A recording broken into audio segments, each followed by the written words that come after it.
Good morning. It is a lovely day in paradise. I am actually streaming on my laptop because the past couple streams that I've watched the replay on has been on my actual, because I do it from my actual computer. So the past couple streams have done from the desktop computer has been the quality of, like, the actual quality, like the audio and the video and shit like that, has been not really as good as what I've seen from my laptop. So that, moving forward, I'm going to keep it on the laptop until at least I get a new microphone and a new camera. So with that, yeah, how's it going? Pretty early, not even 8 o'clock where I am. The West Coasters out there, obviously even earlier. That coffee's going to get cold pretty quickly. I made it, and I was struggling trying to log into my Twitter.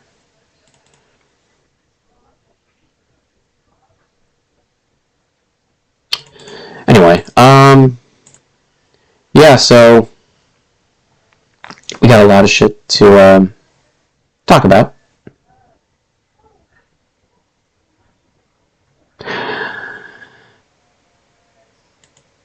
Yeah, right. But before that, just want to chill out for a minute. It's still pretty early.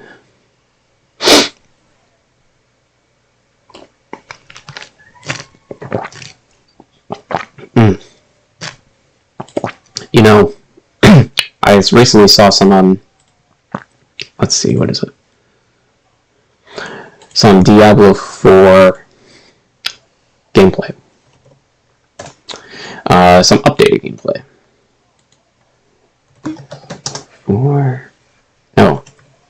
Yes. Apparently I'm not cited YouTube. That's annoying. Hold on.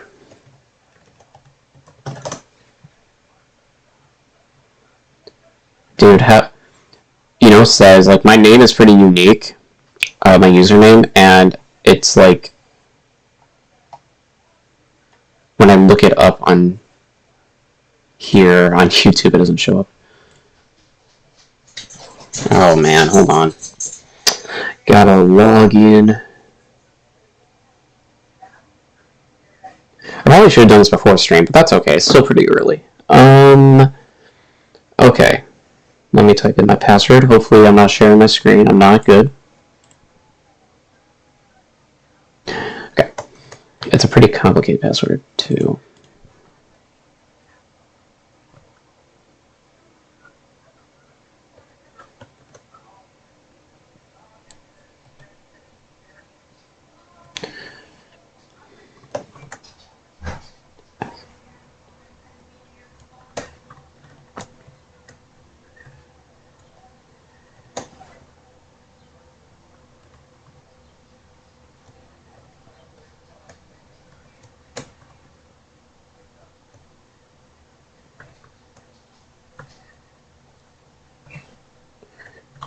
Hopefully that worked.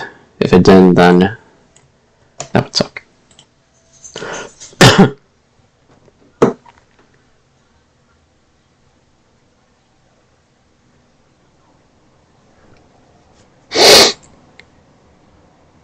Cool. Alright, we gooch. Oh no! I lost 1 subscriber. That's awful. Actually, before I do anything, I gotta, broadcast that I'm actually streaming.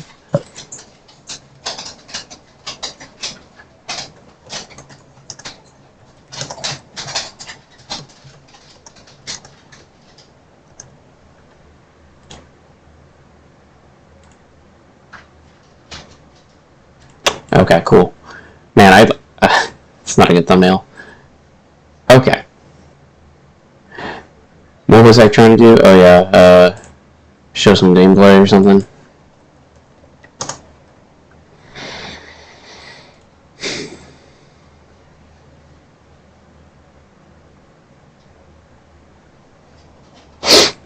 here. Hold on. Who's a good person I can look at here? Oh yeah, Mr. Llama.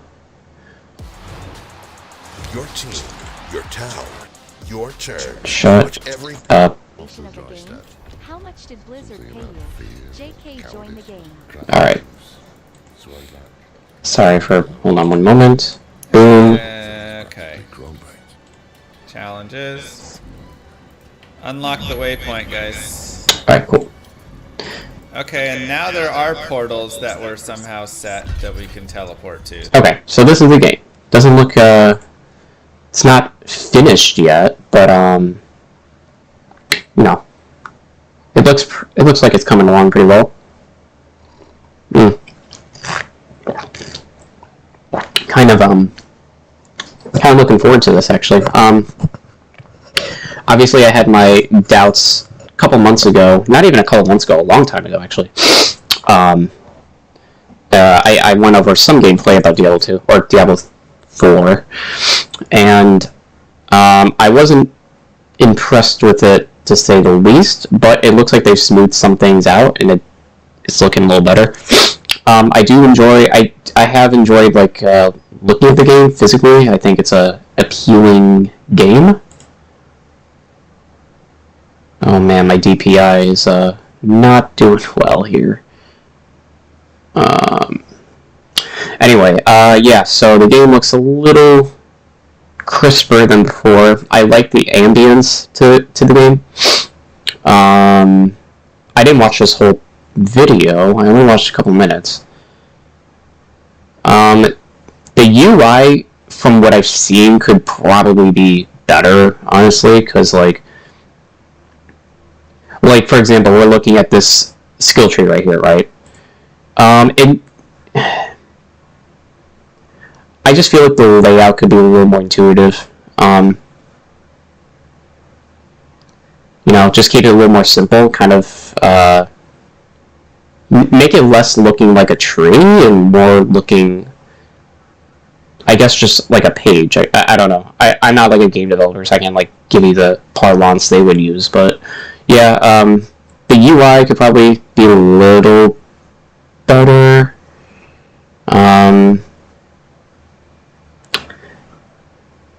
Obviously, I didn't watch this whole thing, so I don't really know exactly all the shit that's going on. But if we look, here's some of the sounds.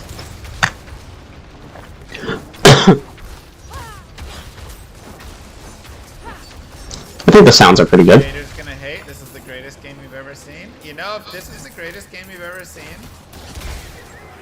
then I'm happy for you that you're doing it like that. Yeah, as you can see, the one of the criticisms I had earlier on with the game was the fact that when you punch shit or when you deal damage, it has like this like very like in your face kind of like the number that goes next to the hitbox or whatever, and it tells you how much damage you're doing to them. I don't know if it's necessary. But it could give you like extra satisfaction with like actually hitting things, which is whatever, you know. That's more of a preference thing. But to me, I could probably just do without it, honestly. Like I said before, the setting and the ambience is pretty well established. Maybe ironing out some things, but I think that I really do enjoy like the aesthetic of the game. I think it's pretty cool. I like the variety as well. I'm sure if I go down here, there's going to be different different settings, different things, like, you know. So anyway, yeah, the game looks like it's coming along well. Not sure when it's going to come out, but it is in beta right now.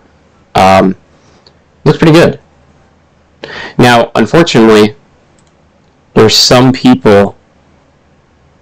I don't know if it was necessarily in this comment section, but there are some people that I have seen that are like dead set on hating Diablo 4. There's nothing wrong necessarily with like having your like, you know, having your standards for a video game. That's fine, but like I think some people are just like going to hate the game no matter what because it's not Diablo 2. I've seen countless times people like bitch about it. Bitch about things, by the way, that like are not really either. They're either frivolous things to begin with, or they're things that are somewhat adopted in other mainstream games that I'm sure they would also not see an issue with. It's just weird. It's like with these new games that come out, you know, that it's really difficult to build upon a really good game or a really popular game. With Diablo 2 is very popular, and over the years, you have this group of fans who are like legacy players who play this game all the time. And then as time goes on, when the developers decide to create more games, Diablo 3, then go into Diablo 4, there's like this group, the same group of legacy players who just are dead set on despising the game. Now, I'm not necessarily pointing fingers at Mr. Llama here. I didn't watch this whole video, so I don't necessarily know. However, there is, I feel, a not insignificant contingent of Blizzard fans or Diablo fans, whatever, that are dead set on just hating the game, no matter what, because of their love for Diablo 2, and just have these unrealistic expectations. I mean, it's just annoying. I think that sometimes, though, that doesn't always have to translate into something like, obviously, like, being a fan of a game for a long period, or a franchise for a long time, doesn't necessarily mean you always are going to have this hate boner for future games that are released. I think that's always going to happen no matter what. But there are definitely times where the criticisms do make sense, like with Halo.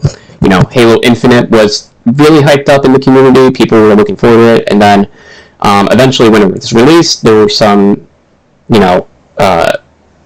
some criticisms made, but it wasn't like people were like saying the game is terrible or whatever.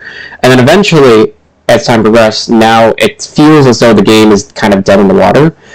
The developers have not included certain features that were promised upon launch, or promised to be resolved in the short term. But these are criticisms that are well deserving, and the community is rightfully frustrated with Bungie, right? Or not Bungie, 343. So anyway, ew. The community is the gaming community, or rather the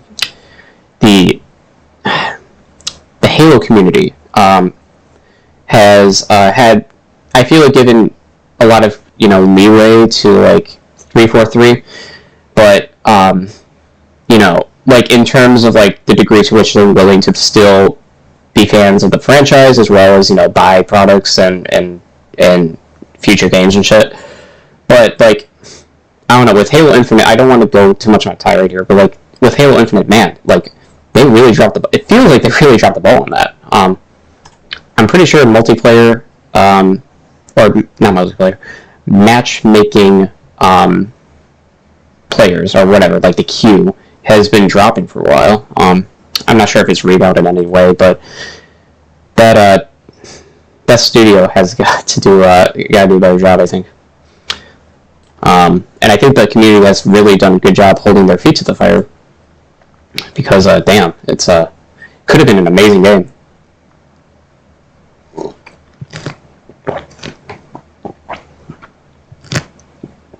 Don't get me wrong. They incorporated elements to Halo Infinite that I thought was good, and I think the campaign seemed pretty good. But the multiplayer, there's a lot of things that need to be fixed.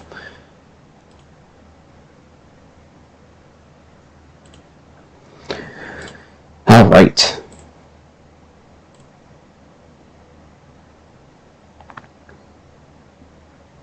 So yeah, let's I guess get into it. What was the thing I was looking at earlier?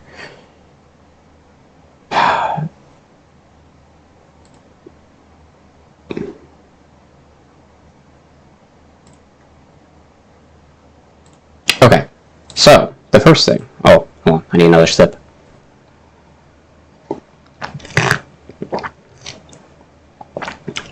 Okay.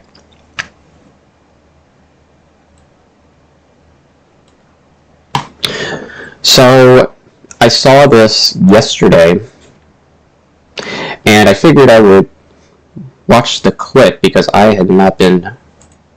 I don't keep up with streamer shit. It's not really my thing.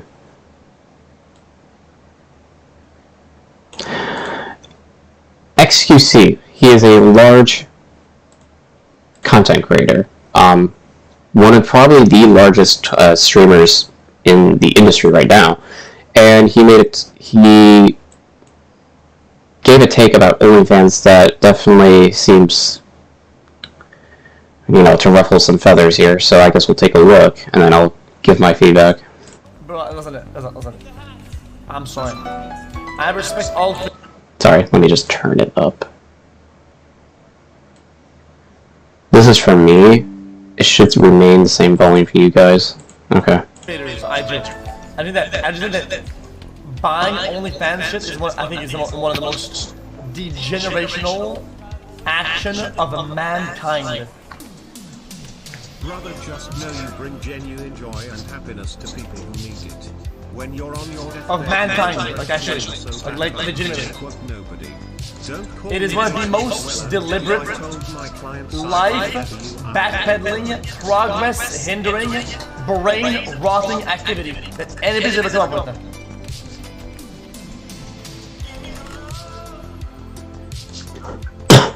Now, on top of that, they fucking pay for it.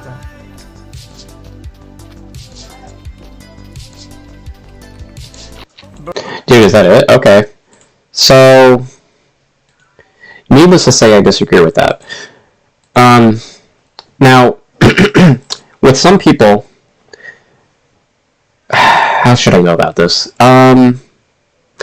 So initially my thoughts were that this was a joke. It still very well could be, because, like, obviously saying the most degenerational actions of mankind, so hyperbolic that it's like, okay, you're obviously kidding. But I mean, he does follow it up by saying, like, legitimately, and, like, doubles down a little bit. So he definitely harbors some, like, resentment towards people who apparently buy OnlyFans. I don't understand this like trend of people who are very, for lack of a better term, concerned over people either watching porn or buying OnlyFans shit, or I don't know. It's really bizarre. Like, obviously, when he's referring to OnlyFans, he's got to be referring to the porn content on that website, because that, like, takes up most of the content on there. So I just do not understand the why people give a fuck whether you're watching porn or not. I just don't get it.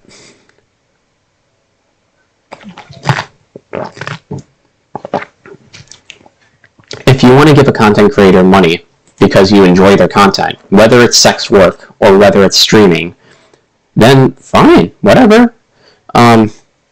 People, that means, God, tons of people, that's how they make their income. In the streaming community, that's how people make their income. If you're doing it full time or whatever, like, that's fine. What's the big deal? I just don't get it. I think that using the term degenerational is a little bizarre. First off, I don't even know if that's.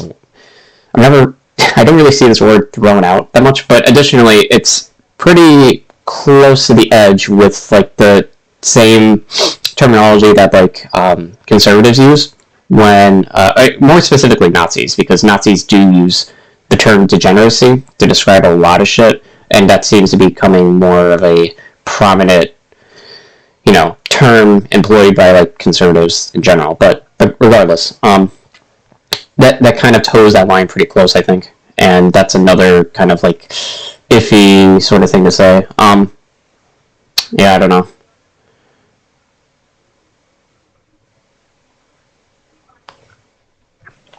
And there's a lot of work, I think, that goes into into OnlyFans or sex work broadly. I wouldn't know, obviously, because I don't do that kind of stuff, but if I were to guess, I would say that that's the case. There's probably a lot of things behind the scenes that we don't really, like, you know, intuitively take into consideration. But,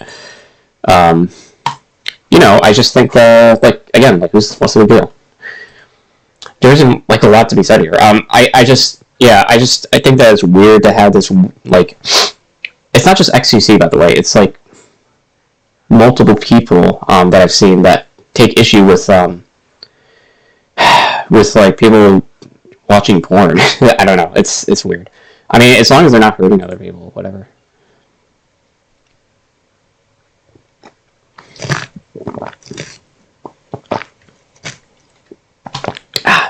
But yeah, I think that if I'm being charitable, I don't know xQc that well. If I'm being charitable, though, he was probably making a joke that was pretty hyperbolic, and as a result, he used some unfortunate language that kind of teeters into the whole, you know, conservative vernacular.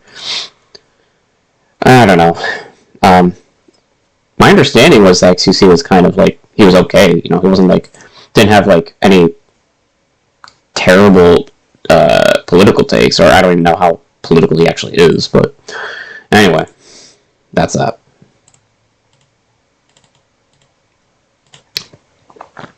Okay.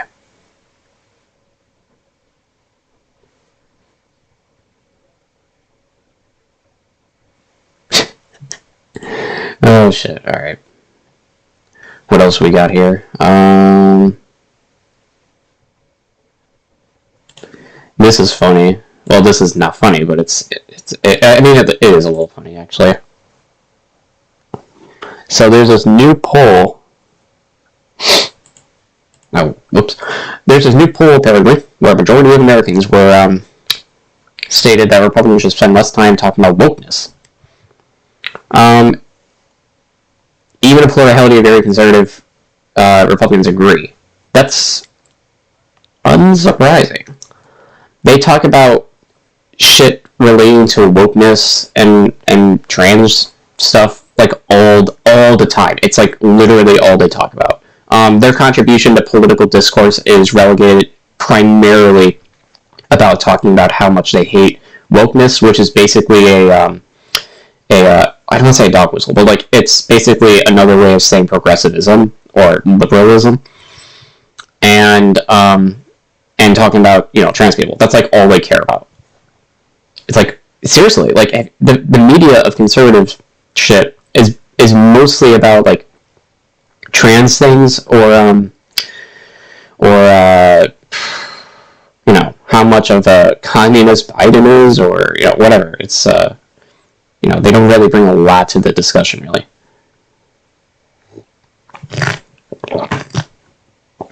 But overall, majority of people, apparently, say Republicans should talk about wokeness less, which I agree. That's all they talk about. That's all they bring to the table. It's just kind of boring, honestly. You know? Very unserious party.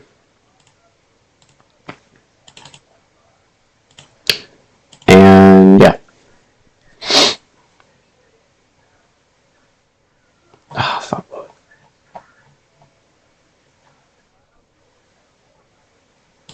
Speaking of having trans people live rent-free in your brain, yeah, I saw this too by Candace Owens, of all people. Wait, hold on. There we go. Whoops. I'm clicking all the wrong things here. Alright. Let's take a look.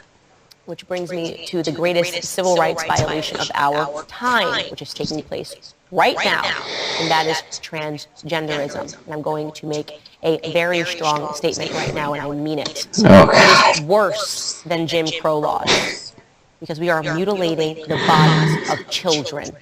So these fuckers don't give a shit about when we circumcise boys. You know, every day, basically, circumcision is carried out by nominally, you know, like everybody, almost. But they don't give a fuck about that. when it comes to body mutilation of children. This might even be worse because they're infants and it's irreversible. They can't get the foreskin back. At least I don't know. How could you not see that as something worse? Also, this is just another calling card to the hysteria of transgender people. Basically, they think that there is a mass wave of acceptance with mutilating children, which isn't really happening. Most of the children who are seeking out gender-affirming care are doing so under the consultation of, endocrinologists, therapists, psychiatrists, basically a bunch of shit to ensure that the decisions made thereafter are those that are made in the best interest of the child.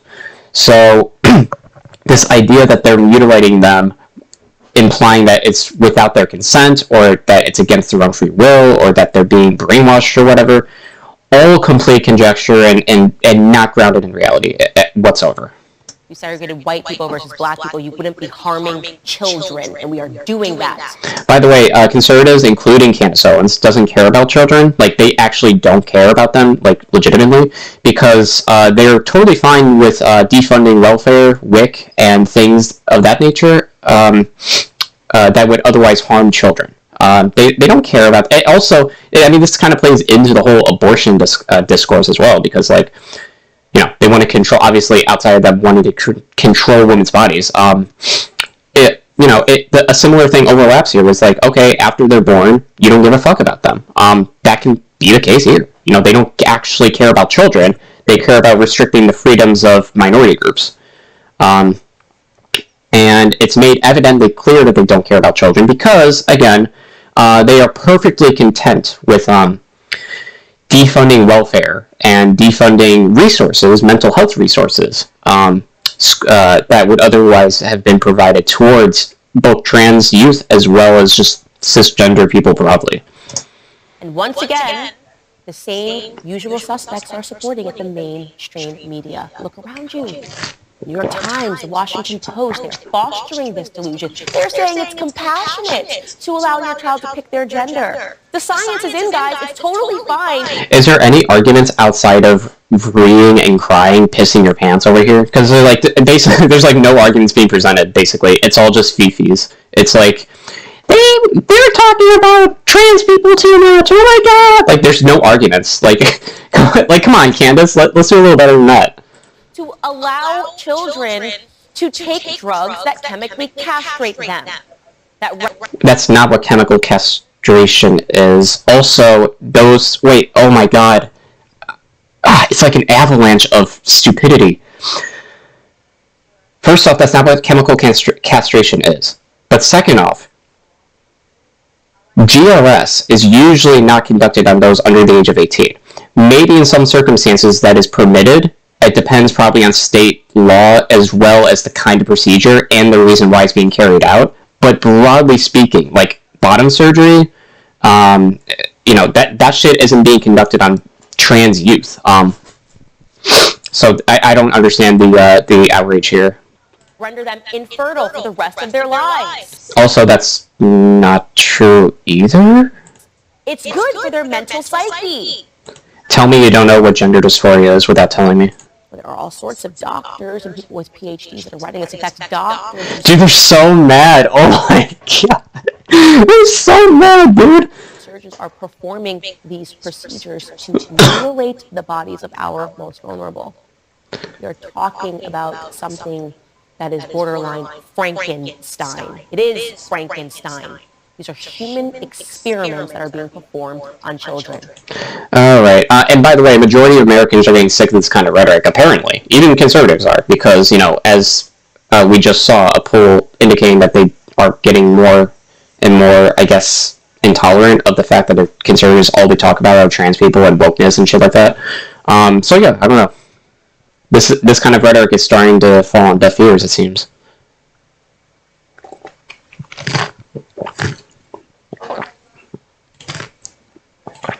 Lovely.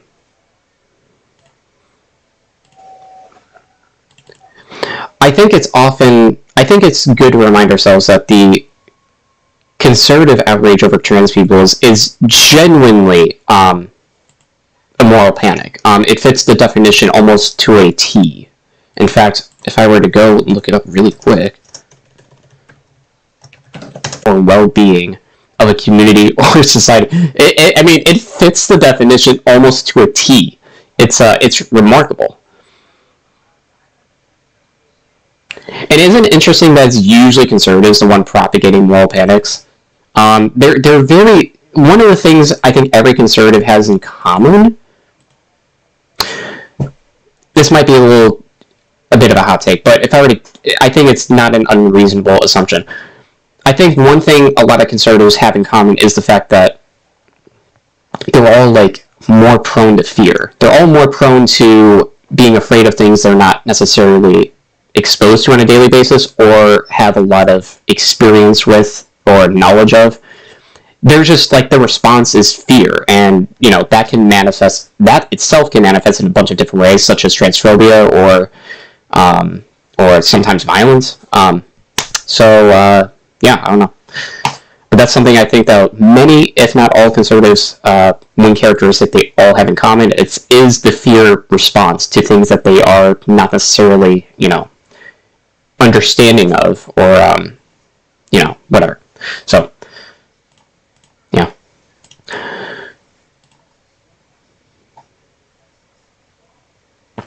Shit, what is this? God, they just don't stop, don't they?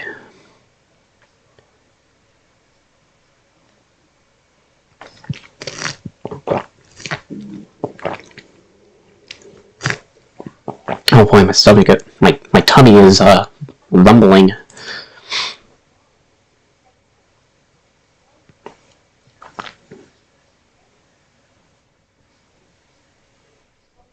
I don't even know if I want to give this person fucking publicity.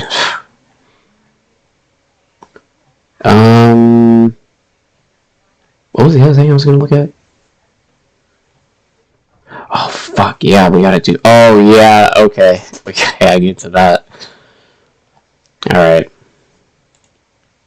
kind of excited actually. This shit was wild.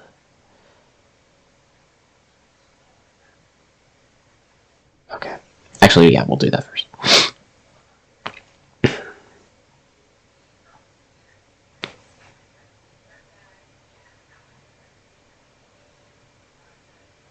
Oh my god, yeah, hold on 1 second, sorry. There's another thing. Man, there's so much shit to look at.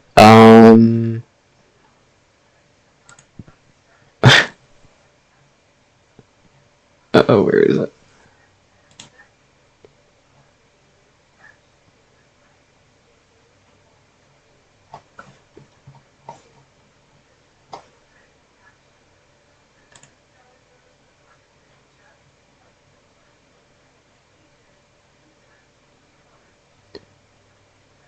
Man, hold on, sorry. I gotta pull up multiple things up at the same time.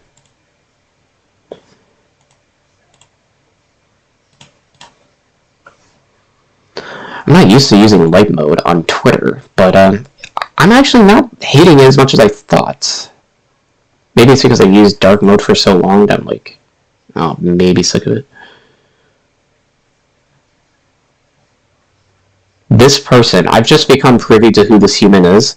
This human being, like, I've never heard of this person before until, like, yesterday or 2 days ago.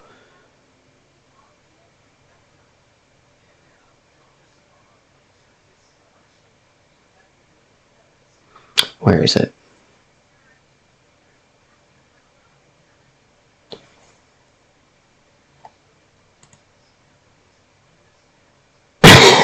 God. Okay, I'm sorry. This is it's just so fucked. I don't... Okay. Let me zoom out, actually. I don't know why the page is doing looking a little weird here. Alright. So, yeah, like I said, this person, her name's Isabel... Wow. What's her name exactly? Isabella Riley Moody? Again, I've never heard of this person until, like, a couple days ago.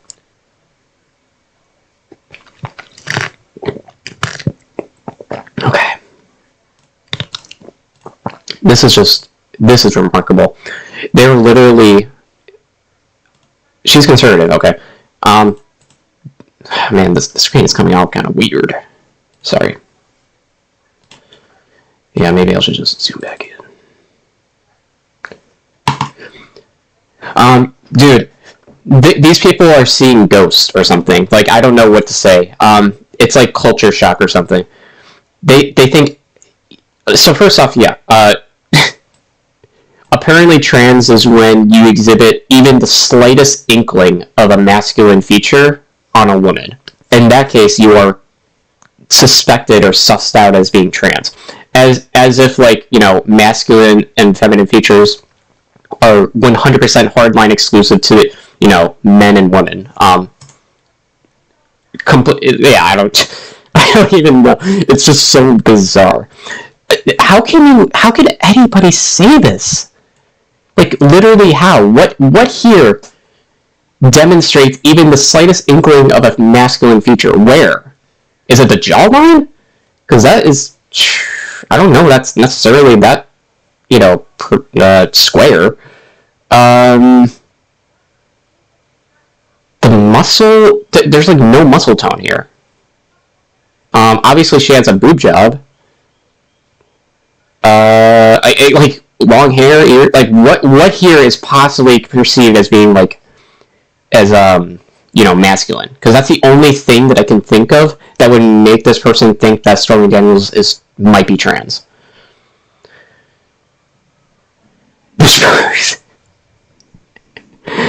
We're grossed out by the notion of...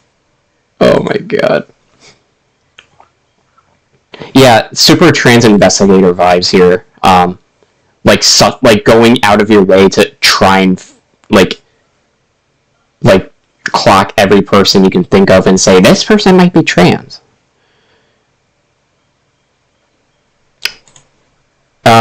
So this person quotes me saying they'd hit it, which, I mean, I don't blame them. And, the stellar take. Hey, that's totally true, yeah. This person, like, honestly, God, like, you know that you've made a mistake when you start playing stupid, you know? Like, when you start, like, obviously that's not what they meant, but yeah.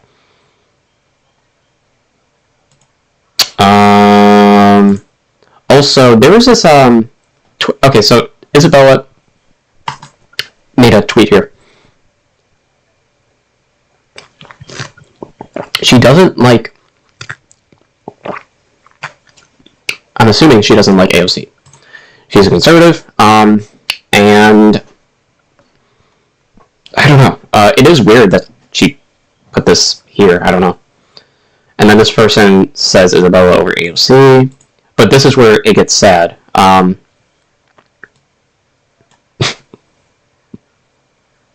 What is it like, dude? The most insecure shit. I swear to God.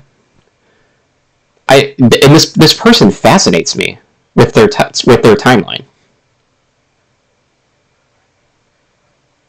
What is this? If you're gay and you can't have... Whoa! And what I am, Auntie, is propagating your worldview on other people's children. If you're gay... Oh, I don't like the fact that that's not synced up here. That's annoying me a little bit.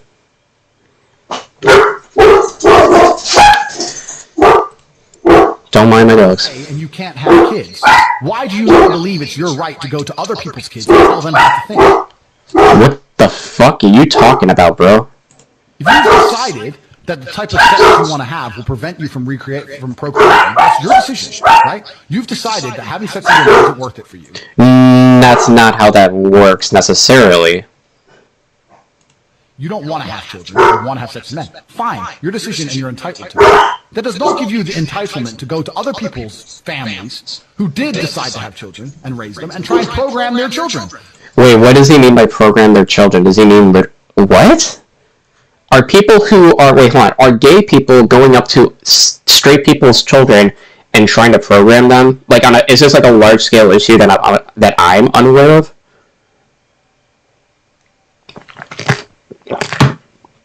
I don't know. You can be as transgender as you like. Don't come talk to my kid about it. That's my... Again, where is this happening? is he referring to like teachers? Because like teachers will maybe briefly mention gender, and that's fine. That's not the same as programming, though. My child. I will program my child with my worldviews. Dude, this is insane. Oh my god, like, these people are, like, petty authoritarians. Like, I feel like, I don't know for sure, I'm totally speculating here, but, like, I feel like some people will literally just have children just so that they can have, like, they can be an authority figure to somebody, because their whole life, they were the, like, little chump on this playground, whatever, who basically couldn't stand up for themselves, who were insecure as fuck, and in order to kind of reclaim some sort of sense of masculinity or authority, they will have children just for the sake of satiating this sort of desire to be like, to instill order upon another human. I think that kids should be given the freedom to pursue whatever they like, as long as it doesn't lead to any harm upon themselves or other people. That's fine, whatever. But this is a really authoritarian way of like parenting. Instill your worldviews on somebody. That's just weird. You have your own personal beliefs, your own personal worldviews, and that's fine. But just because they're your children doesn't give you the right to like force your will upon them. Your worldviews. They're still not an autonomous person. Just because they're a child doesn't mean that they don't have their own individual, rights or perceptions or whatever. Raise them. I pay for them. They're my kids. They're not your kids. And they're not the government's kid. And what I am, Auntie. Oh, alright, whatever.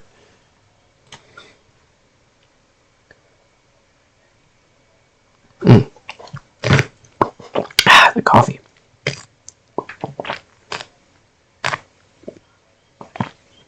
Wait, the woman who attacked people like me for saying we should repeal the 19th Amendment. Oh my fucking god, man. I don't know what it is, but we're moving into an era where conservatives are just tearing the mask off and saying fuck it, and they're going 100 on the highway there.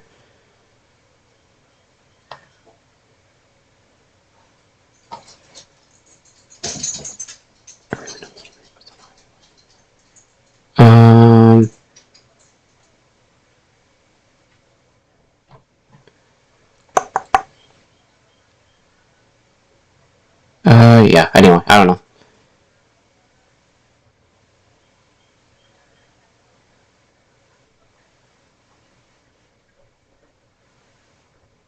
Wait, so they're really going down this whole, like, we should repeal the 19th Amendment shit? Really? Wait, what is the argument presented here? Oh, it's funny that this person classifies themselves as a libertarian, but somehow seems to have an issue with the 19th Amendment. The 19th Amendment does not give women permission to have political opinions. It predicates voting on male and female sex organs. No, it doesn't. My opinion is voting should be predicated on skin in the game. What does this mean? No matter your sex. But again, what does that mean? If there is a woman who reads this thread and wants to debate the premise of sex organs to vote versus skin in the... What the fuck does that mean? Also, yeah, this is giving... I think this is one of those things where, like, debating is kind of pointless. Like, how about you debate me on your right to have a vote? No, how about I don't? What the fuck? Dude, they want to go back to, like, the fucking, like, 1700s, where, like, the only people who could vote were people who owned land and, were male, and also, like, yeah, like, all these arbitrary restrictions. And by the way, keep in mind that this is to the political advantage of conservatives, because the less people who are able and willing to vote in elections, the more it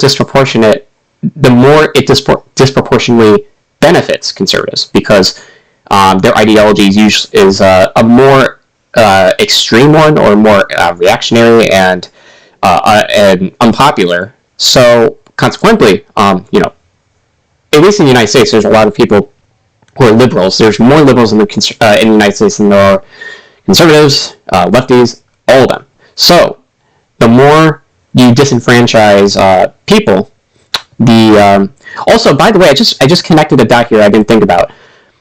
if they really want to go by land ownership, this is actually to the detriment of many people within larger cities, because in cities, you don't necessarily own land, you usually are renting or own like condominiums or whatever.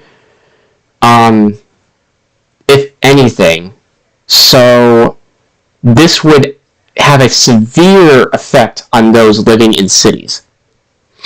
But I don't know how that would work. It depends on your definition of land ownership. But if I were to guess, I think a lot of people do rent in the larger cities because they probably want to move around or whatever. And I don't know. This definitely this is ridiculous. Obviously. Oh, no surprise. 1776 AF. Cool. Man, I'm getting hungry. Ooh. And as expected, my coffee is cold. Oh, man.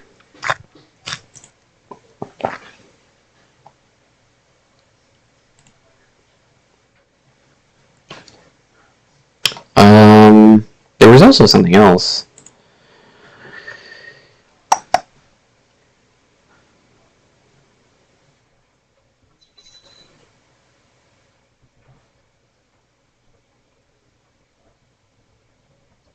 Oh, yeah. Well, we'll get into this, I guess, now.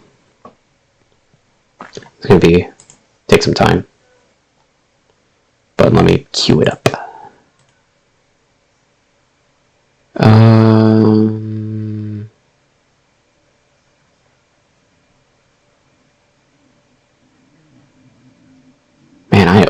I am my stomach is growling. Whew. Okay, where is the one video?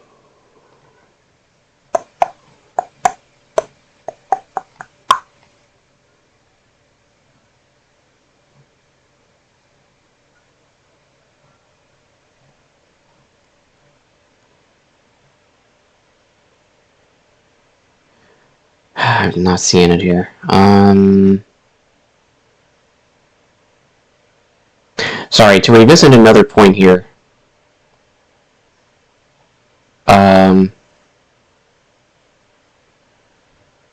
Nah, that's fine. That's fine. Okay, let me just get to the thing I want. I gotta stop. Like, I have ADHD, so I have to stop getting sidetracked here. Where is this fucking video? I think it's in my likes. All right, let's go here, and then go down. Here we go. All right. So,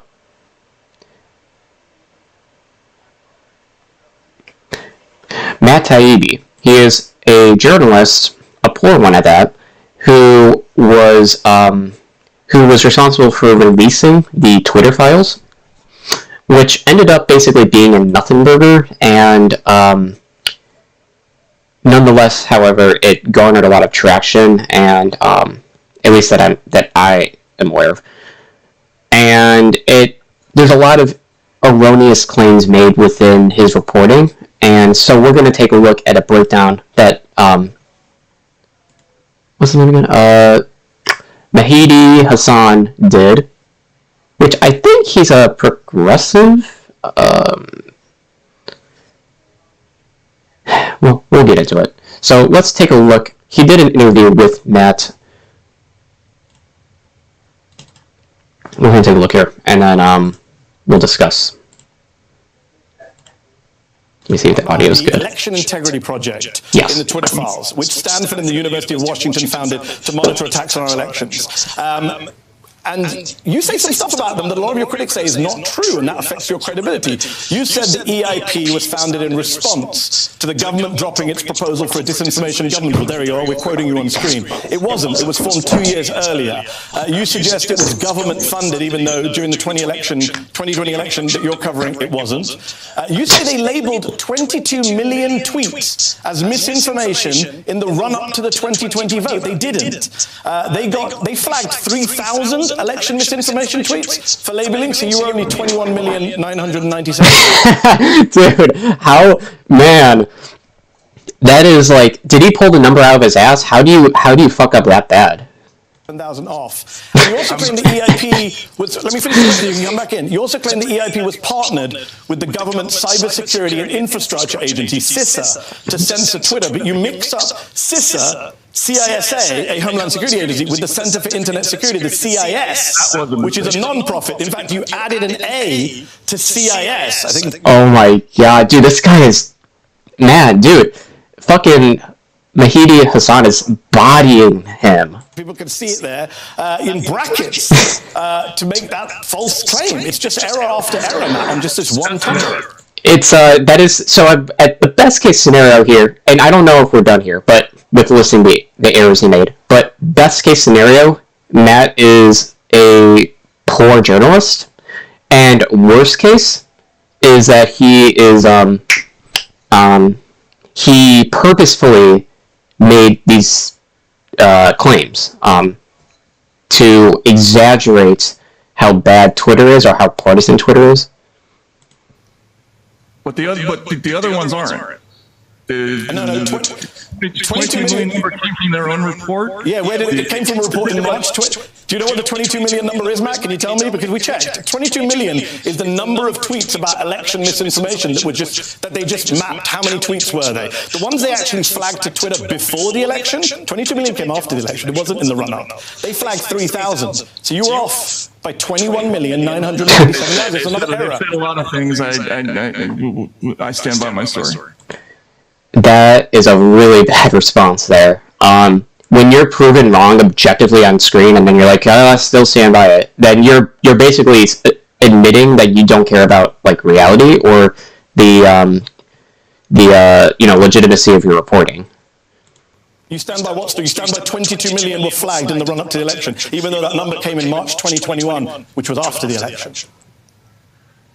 No, this came in their report after the election. Which was about some total of tweets that they counted on the election. What they flagged to Twitter was 2,980 tweets, I believe. So that's nowhere near 22 million. Come on, what? You got something wrong. You got CISA wrong. Why did you add A? Okay, Matt, why did you add A in square brackets? Do you understand why people... Hasan has to, from a debate, or I don't know if it's even a debate, but like from a conversational standpoint, he needs to allow Matt to talk a little more. Just give him a little more rope to hang himself. You don't want to be overly aggressive. I actually thought that. And why didn't you fix it? I just checked the tweet before I came on air. It's been 3 weeks since it was flagged to you. Why not fix it? Do you not have editors at the rack? I didn't realize that until now. Okay, and what about... Boy, is that a bad thing to say, man. I mean, it's okay to admit to your faults, that's fine, but like, in conjunction with the fact that he said, I stand by whatever, and then saying, I didn't know about this, ooh, that is probably bad. You got the date wrong when it was founded. You said it was founded in response to the Disinformation Board. That was last year. Well, because wasn't the Disinformation Board also proven to be like not even real or something, or at the very least misrepresented, like what it actually functioned as? Pretty sure that was the case. Stamos is saying in the video that we were sort of created to fill the gaps. No, that's not what you say in the tweet. That's not what you say in the tweet. You say SIO was created in 2008. No. You say, this is what you say. The EIP was created after the public uproar paused the Disinformation Board. That's wrong. You need to correct that as well, don't you? Yeah, at the very least, what Matt should do is come out and say, like, make a follow-up tweet or something saying, like, I made a mistake on this, for this claim I made on this date. What actually is true with follow-up information is this. He should have done that. That would have made him look better. At the very least, would have made him look like he cared about, legitimate reporting, but I don't know. After the... That's what your words, you say, to quote you. After public uproar, paused the Orwellian Disinformation Governance Board. Orwellian. Created the EIP. That's wrong. Well, that's what they say. You don't need sources, Matt. You could check the EIP website. It says it was created in 2020. Well, that's the date that I just said. And the Disinformation Board was 2022. Okay. Yikes. All right, well then that is an error. All right. I mean, I would have liked to see the whole segment, to be fair. Oh, damn. We got more. in the Twitter files, which Stanford and the University of Washington founded to monitor attacks on our elections. And you say some stuff about them that a lot of your critics say is not true, and that affects your credibility. Wait, is this the same you said clip? EIP was founded in response to the government dropping its proposal for a disinformation government. Well, there you are. We're quoting you on screen. It was formed 2 years earlier. This has got to be the same clip. Why is it just playing this? Stanford and the University of Washington founded to monitor attacks on our elections. And you say some stuff about them that a lot of your critics say is not true, and that affects your credibility. You said the EIP was founded in response to the government drop. Yeah, this is the same thing.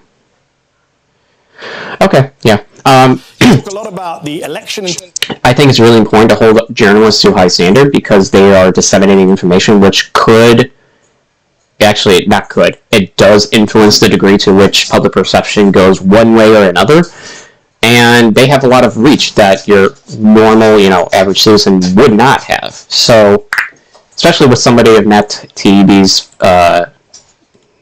following, over almost 2 million people, it's very important to have a degree of accountability here for, making errors. And it seems as though he doesn't care one way or another. He'll just do whatever if public opinion pressures him into doing something, or correcting the record, then he'll follow that, he'll go wherever the wind, blows.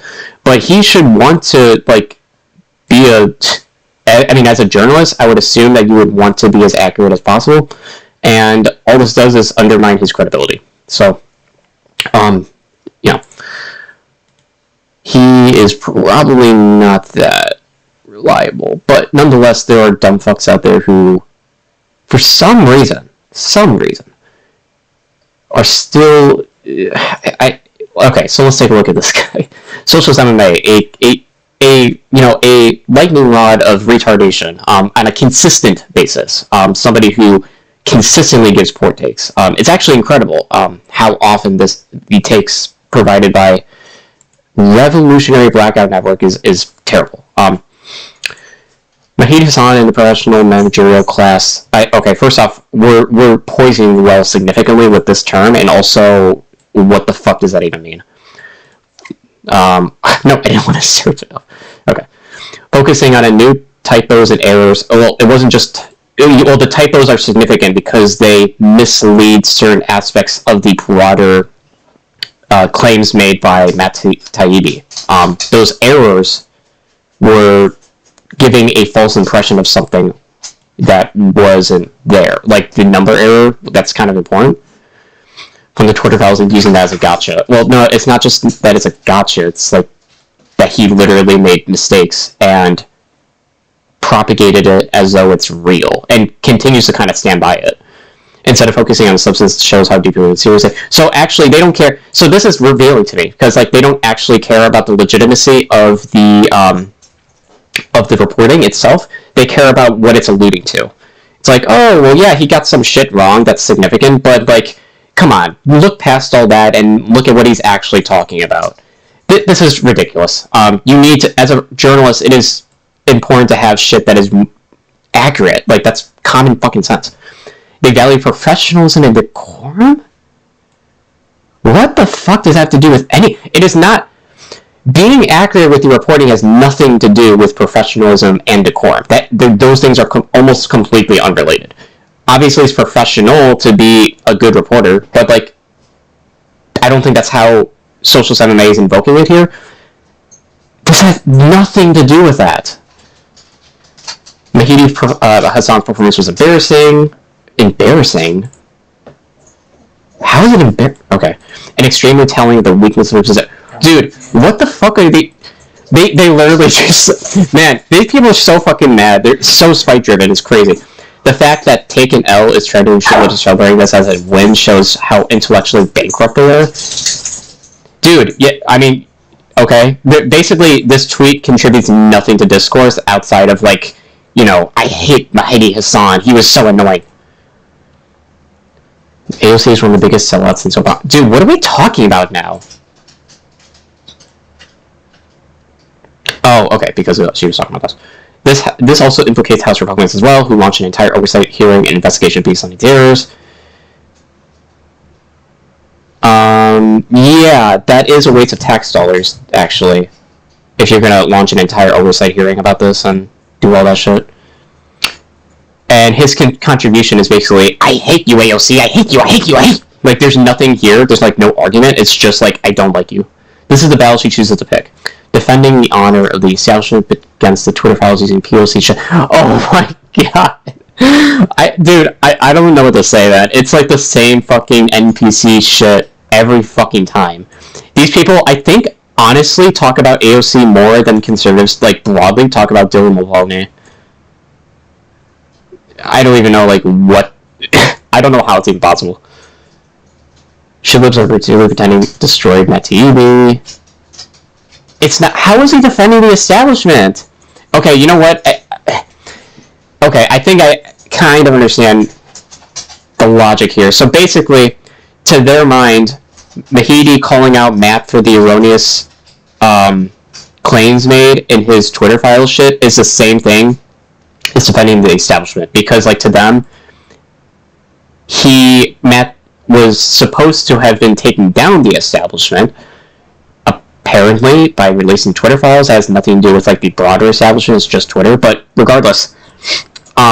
So to them, Matt was I guess, in a way, a vanguard for, you know, fighting against the orthodoxy of establishment, whatever, and Medhi coming in to disrupt that kind of legitimacy is the same thing as defending the establishment. Those are not necessarily going to always overlap.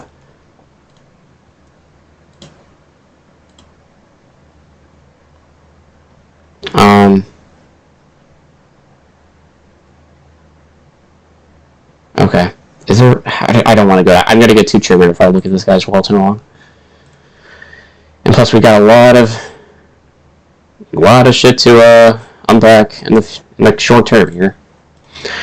It seemed as though to me that Medhi did well. He could have toned it back a little bit and let Matt explain himself more, but, you know, wasn't like the worst, I guess, segment.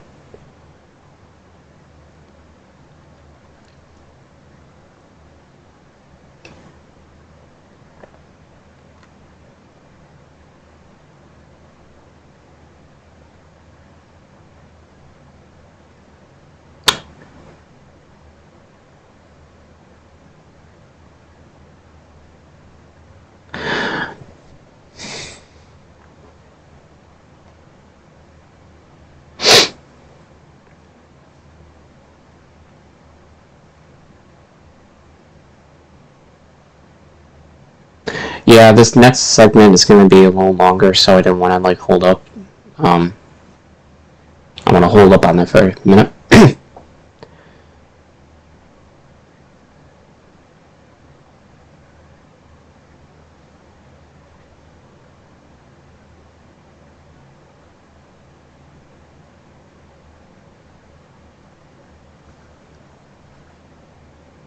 Okay.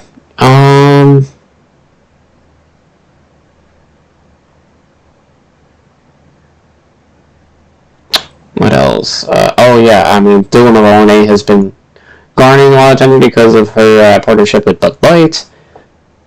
And by attention, I really just mean conservatives crying about it.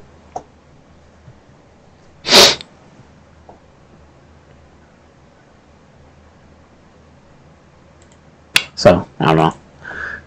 There isn't really much to say about that.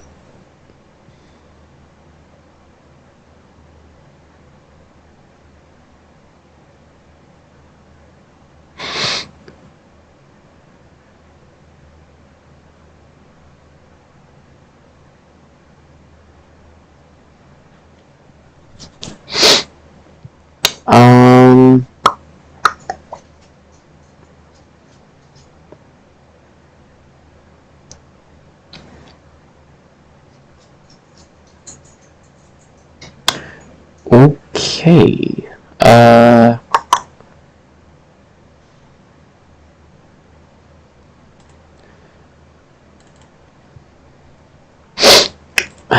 Yeah. So yeah, anyway, where's my cat?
He didn't want to be held.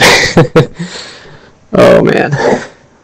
I was hoping to show him off, but okay.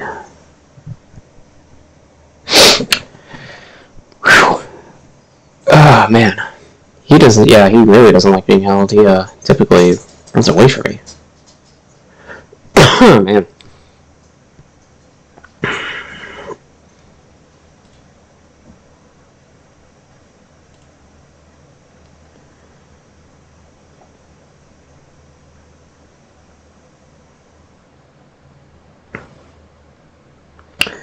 Okay, yeah, so, I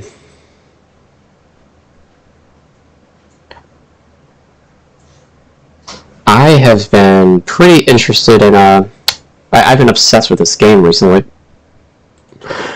called, City Skylines, if you haven't heard of it.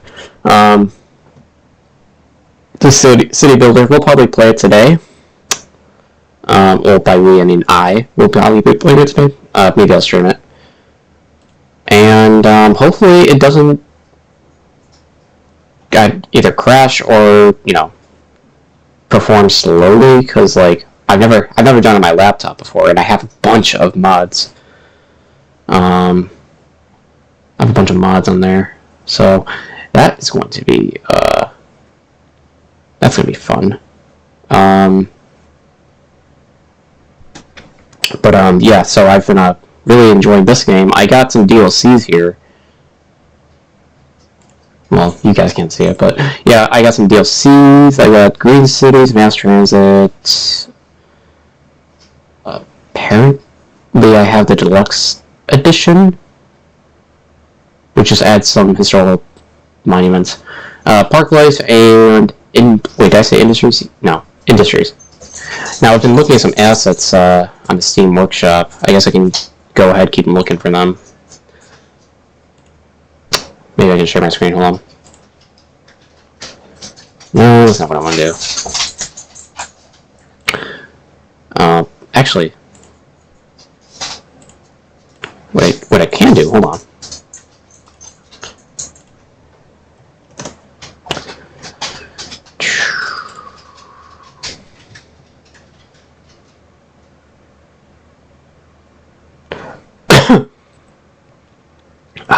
Where is it?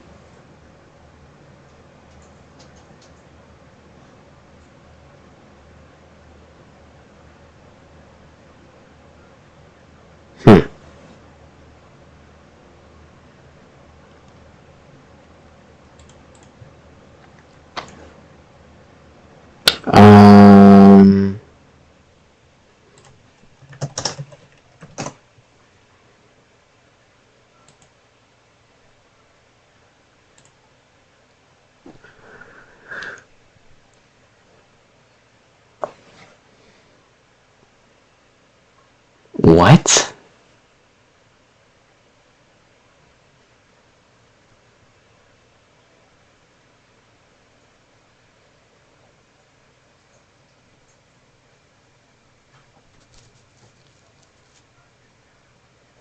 Oh, dude, I gotta see this.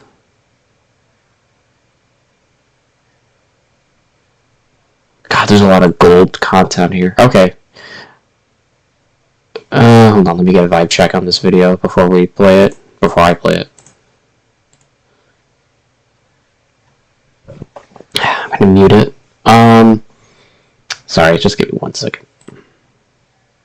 Activism has now infused pretty much every area of our culture.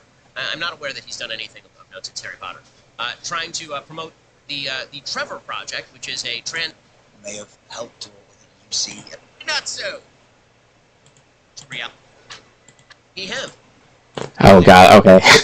Alright, we'll take a look at this.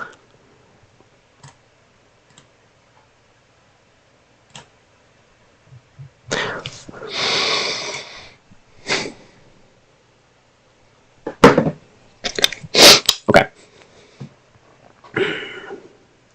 So yeah, Ben Shapiro got triggered, I guess, over Daniel Radcliffe, because, I don't know, he's doing some activism for trans people, apparently. He also was engaged to somebody. He was engaged to... Oh no, that's not the only thing they talk about in this video. We're not gonna watch the whole thing then.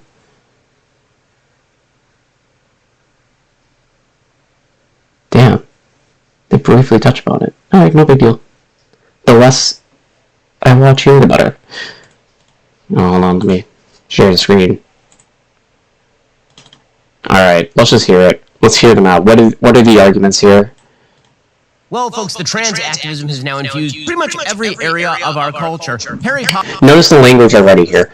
Infused. So, a very weird specific word to use, because you could easily just use another word, like, you know, the prominence of trans acceptance or something like that, but obviously the word infused is used as a way of invoking some sort of nefarious intent behind a group of people who are trying to, like, brainwash others. It's a loaded term.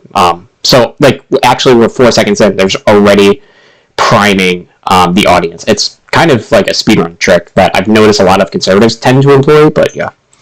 Potter, or at least the guy who plays Harry Potter, Daniel Radcliffe. Apparently, he has now decided that it's better to be Mary Potter. He's actually promoting trans propaganda on behalf of the Trevor Project. You have Daniel Radcliffe, who has he done... Wait, hold on.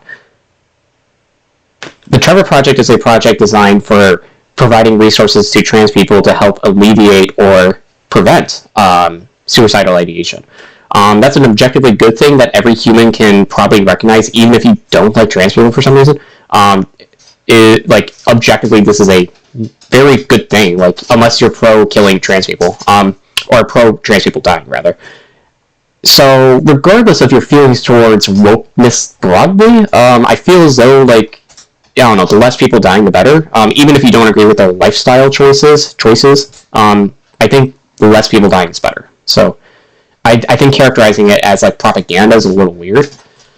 Anything since Harry Potter? I'm not aware that he's done anything of note since Harry Potter. Trying to promote the Trevor Project, which is a trans to kids organization. Wait, hold on. It's definitely not. What? It's literally wait, hold on. It's literally... I mean, I could be wrong, but, like, isn't it just an organization for giving resources to trans youth? Trevor Project. The Trevor Project is a non-profit organization focused on suicidal prevention efforts among the LGBTQ+ community. They offer a toll-free telephone... So it's designed for crisis and suicide prevention.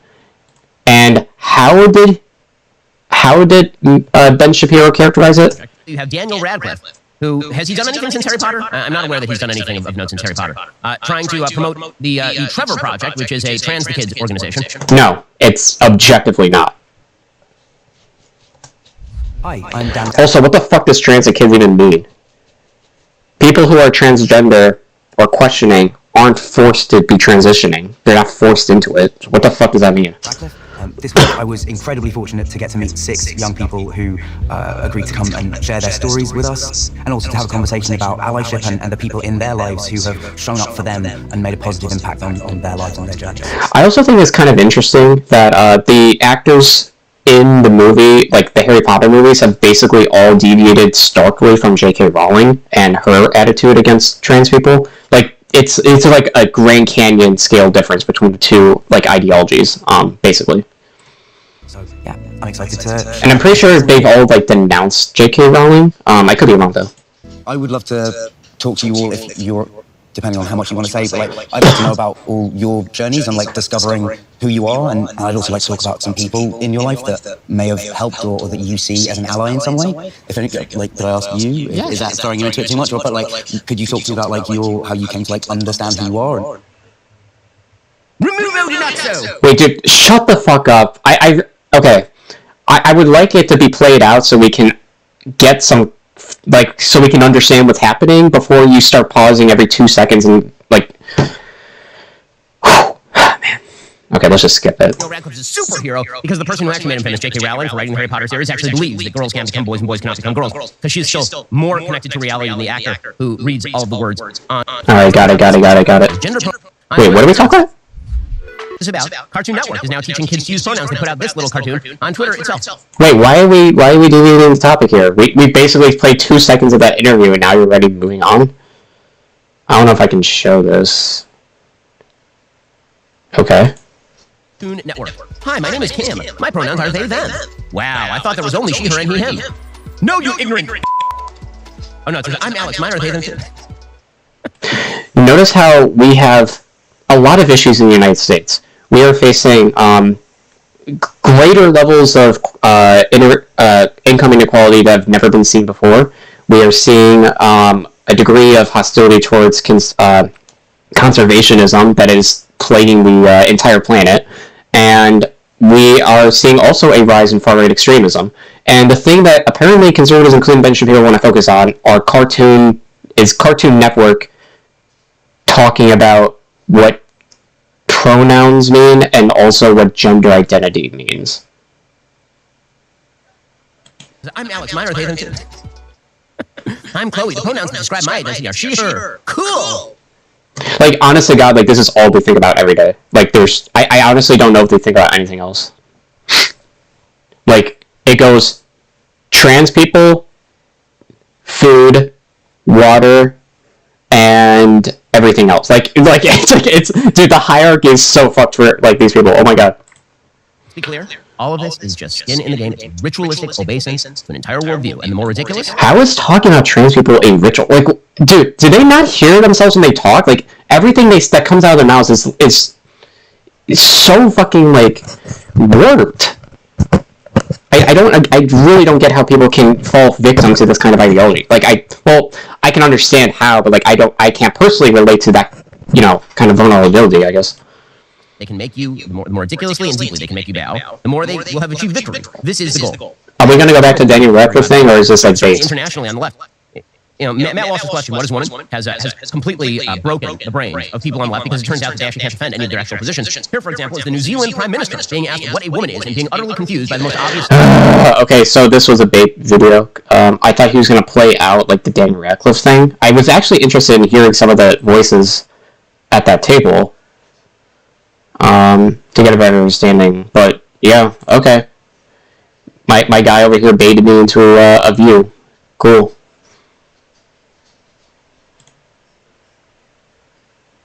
Wait, what is this? The level of ungratefulness from the Harry Potter actors towards J.K. Fair.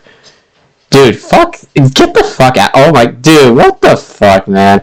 If it weren't for the actors being as well, as talented as they were, then, wait, hold on. First off, J.K. Rowling was already making, I think, a lot of money off of the book sales itself. It wasn't just movies, but, like, additionally, the movies, the actors who did the job that they did. It's not just J.K. Rowling, by the way. There's a lot of, producers, directors, and things of those people who also helped, their acting careers. It wasn't just boilings down to just simply J.K. Rowling made you is just, it's objectively wrong. She was responsible for the IP associated with the production that they partaked in, but she didn't, like, make them good actors. They did that on their own, as well as, I guess, with help with, like, coaches and producers, like that shit. So there is no debt that is owed by the actors of Harry Potter towards J.K. Rowling, like, none.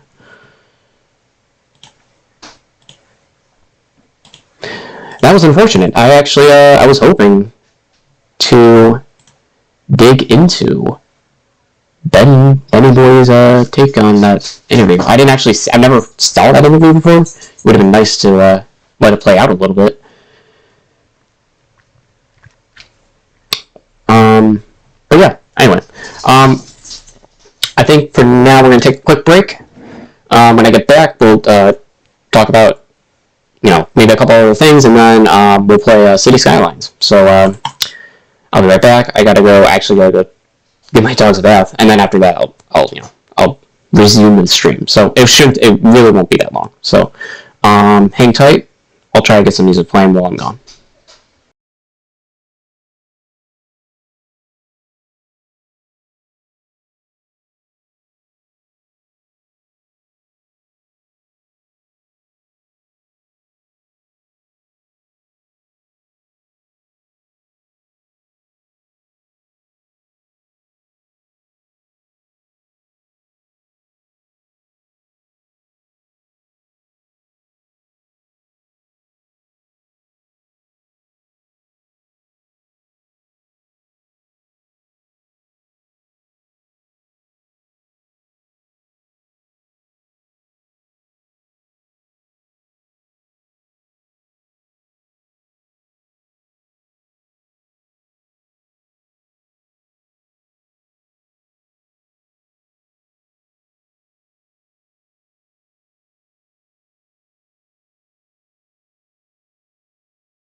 YouTube TV has no hidden fees and includes unlimited DVR space. YouTube TV. Try it free. Get exceptional performance wherever you go and drive with confidence with advanced and award-winning safety features. Visit your local Mitsubishi dealer today.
It's game time. He's ready. He's ready. They're ready. Are you? Watch the Blue Jackets live on Bally Sports Plus, the new way to stream your team. Try it free today.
Hate it when a car freshener hits you with an overwhelming blast of perfume? Febreze car vent clips work differently. Febreze gives you consistent freshness that starts just right and stays just right for 40 days. Upgrade to Febreze car.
Sounded like it was pretty good. It was copyright, so that's all I care about.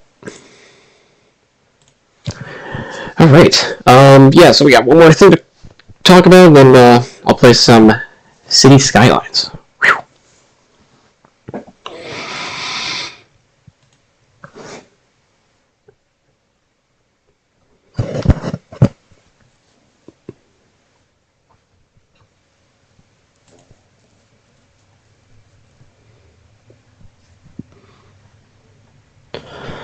Okay, let's see.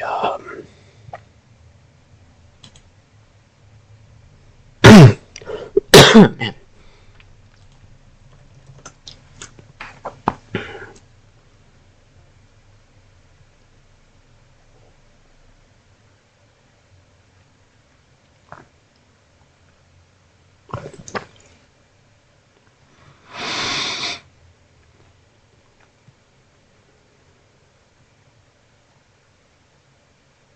Okay, sorry. Gotta stay focused here.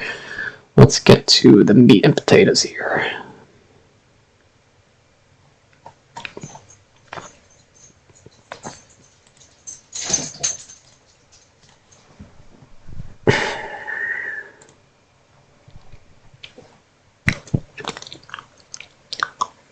Okay, so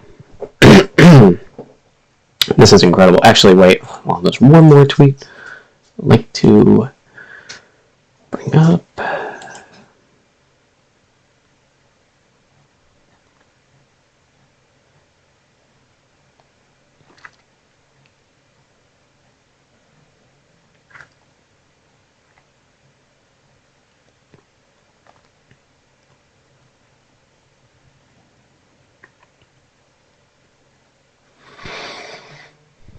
Oh yeah, Finland became a NATO member on Tuesday, so that's good. Which is funny because Russia was trying so hard to prevent anybody from joining NATO when their invasion prompted the respective nation states to send articles in to be allowed membership. So they've had the opposite effect of what Russia wanted. I'm not finding this other tweet. It's not necessarily... I can't find it. Unless I like just so many tweets here. Nope, I can't find it. Cool. If I dug around enough, I could probably find it. But anyway, alright. So... Nico House. Let's talk about it.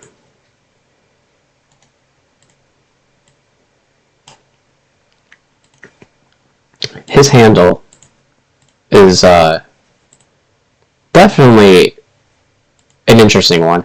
Joe Biden hates black people. Yeah. So I feel as though, and I don't know for sure because I don't really know Nico House that well, but I feel as though his ideology is in alignment similar to that of like Kanye or Kyrie. Maybe not as like overt about it, but it seems to overlap in some ways. The black Hebrew shit, you know, black Nazis basically.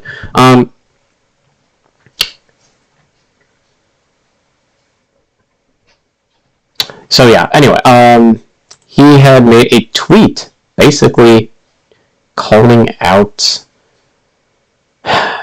AOC, which they tend to do a lot.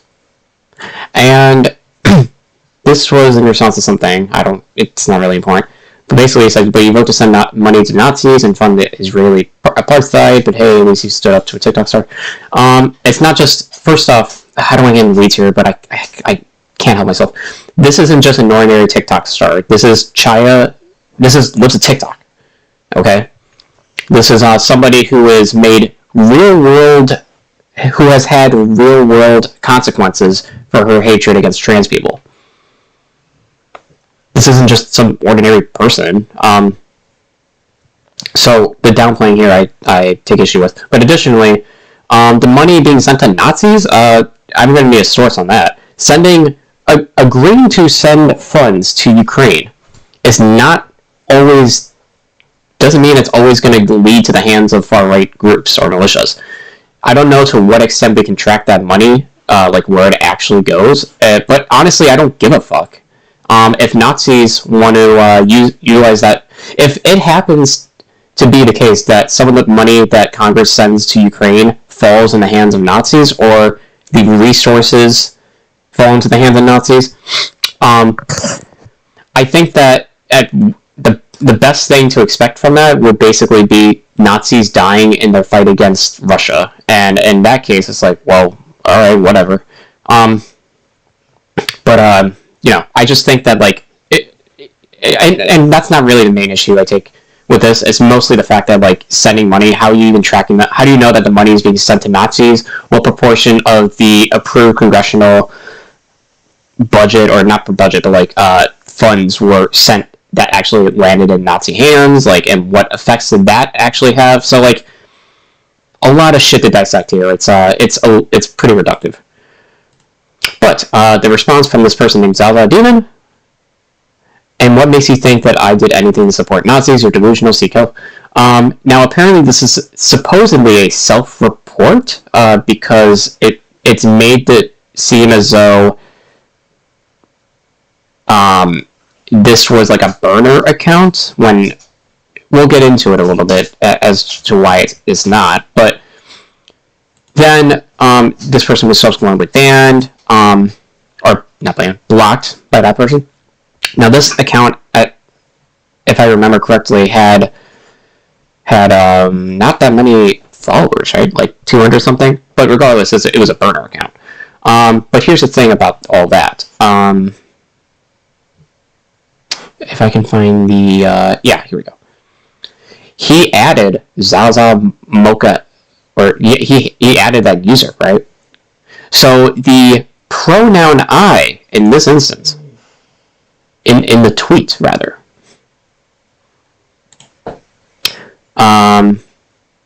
is appropriate. Now the tweets were deleted, and here's the thing. There's a couple of red flags here as to why I don't think this is an AOC burner account. First off, this screenshot. Wait, let me find the one I'm looking for here.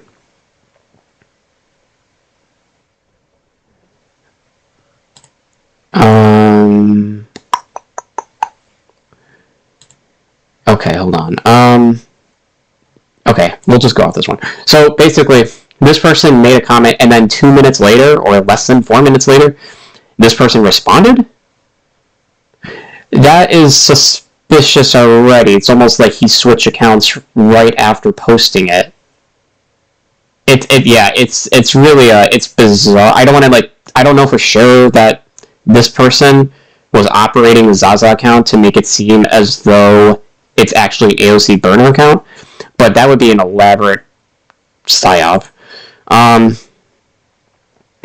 Now, I don't actually believe in that theory anymore, because it seems that this account's pretty active in terms of like, it's just like an active account in the progressive sphere. And they deleted their account, blocked, and deleted their tweets. And I think this was a consequence of the harassment that was probably levied against them in light of the accusations that they were an AOC burner account, like legitimately. And this gained traction because, Matt Walsh tweeted it out, Majority Taylor Greene tweeted it out, like they were all like basically accusing her of being and then it just gets even more pathetic here, because apparently this person is actively going on Google, looking up, what is Zaza a nickname for?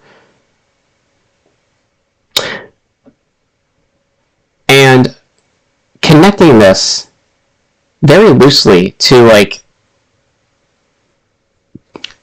the account, the Zaza account. I just don't know. I don't know what to say. It's almost too pathetic to even comment on. Alexander. This is first off, that's not Alexandria. First off,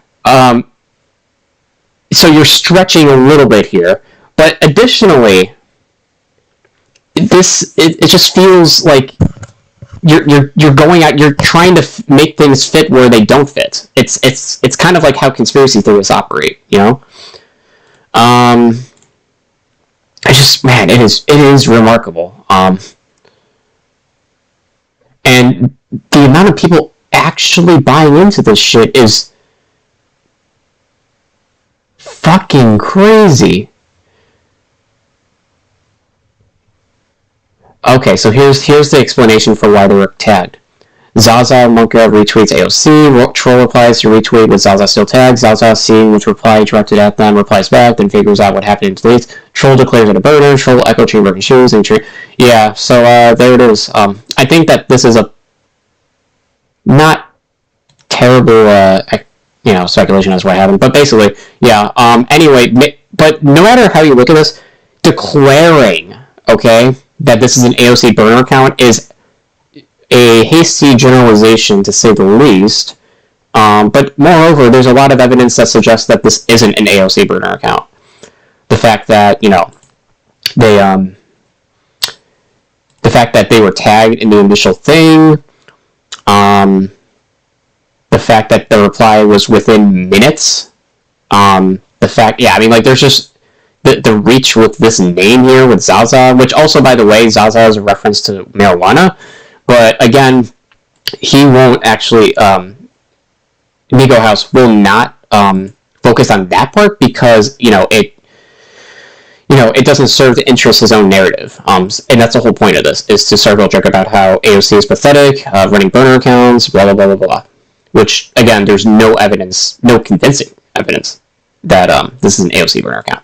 But nonetheless, other people had ran off with it. And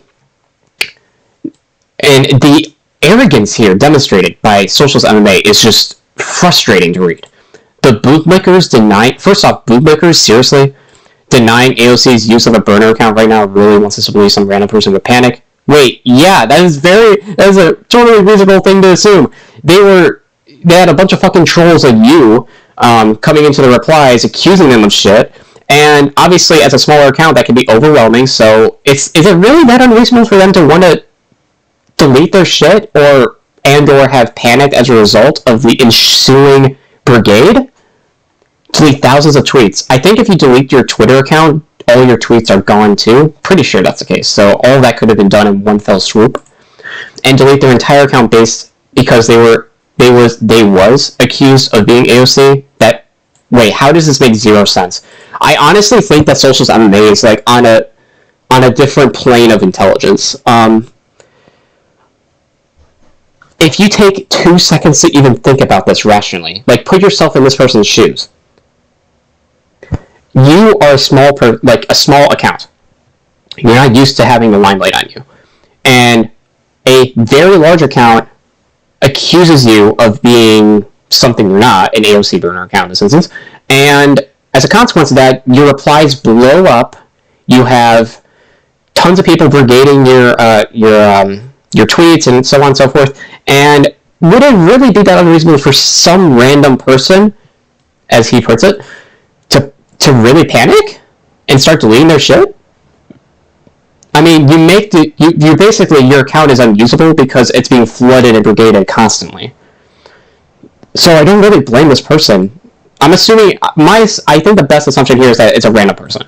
But operating off of that, I don't think it's unreasonable for them to have panicked if that is what happened, and delete their shit. Like, okay, yeah. How does that make zero sense? It would be extremely easy to prove you are not AOC. If it was being harassed, it only takes one tweet of them posting their hand or something. Dude, honest to God, I feel like if they provided some proof, then people would not let this go. They would say, oh, they hired somebody to pay, like, AOC hired somebody to take a picture of them. They would think of something else to fucking, to justify their outrage over. You delete your entire account, thousands of tweets if you are AOC. No, that is not true. Dude, these people really don't know what it's like to be like a small, account or a small content creator, because I'm sure that there is a sense of you are more likely to feel overwhelmed when you are in the limelight like this, This person also completely censored AOC between defending her 24/7. That doesn't mean that they're AOC, but then being accused of AOC for some reason is a straw that broke the camel's back and make them delete. How is there a relationship between these 2 points here?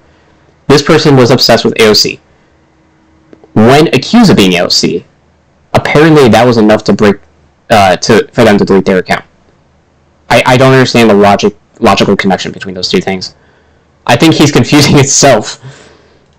People freak out after being banned on Twitter, but this person deleted their entire account cold turkey just because they were accused of being a famous politician. That's not probably the reason why they deleted their whole account. They probably deleted it as a consequence of the brigading that took place after being accused of being an AOC burner account. If this is an AOC's burner, it's significant because it shows she uses her downtime to attack activists.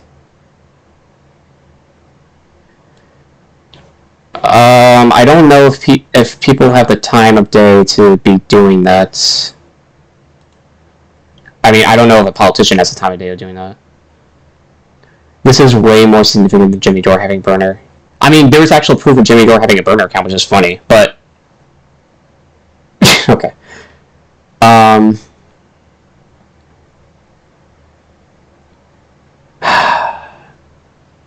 Yeah, the people, it just keeps going, by the way. People are fucking going apeshit on this. If only I could have found Actually, wait, hold on. I could probably find it by going through this dumb fuck's profile.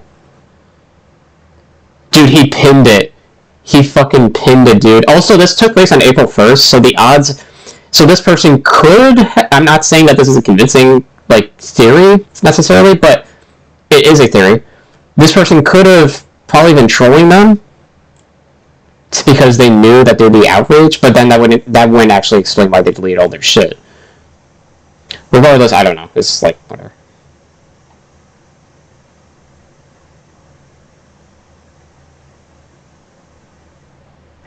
Where is, retweeting Cam Iverson, who is a known transphobe. I love how this person, by the way, postures himself as, like, a lefty, or, like... Yeah. But I think this person is actually a Nazi. I'm pretty sure that they...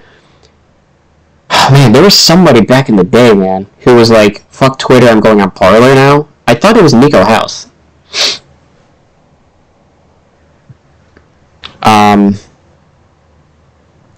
Yeah, I don't remember. Where is the one I'm looking for? This guy tweets a lot. Apparently they're really mad about those protesters. Ah, man. The CARES Act was the absolute sure thing Trump signed. It was beyond problematic, but it gave incentives to Big Pharma, removed accountability. Why is he retweeting his own shit? I don't understand that.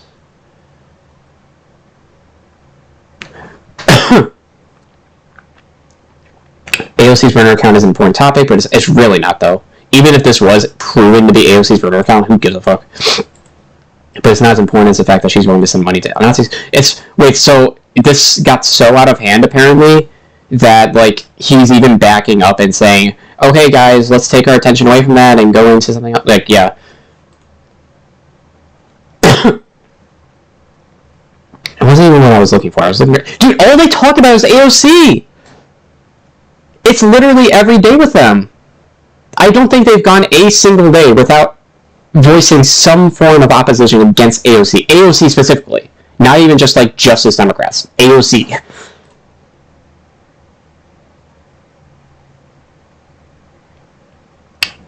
If I can find that... I'm sure that there is a... Wait, is this it? Hold on. Dude, he's so pathetic. I really... Dude, I don't even know what to say. Like, this is a degree of, like, stalking that man. Whoa. It's actually pathetic. So, random tweet has nothing to do with anything. And this person says, hey, Zaza, you have an issue with politicians closing out the billionaires.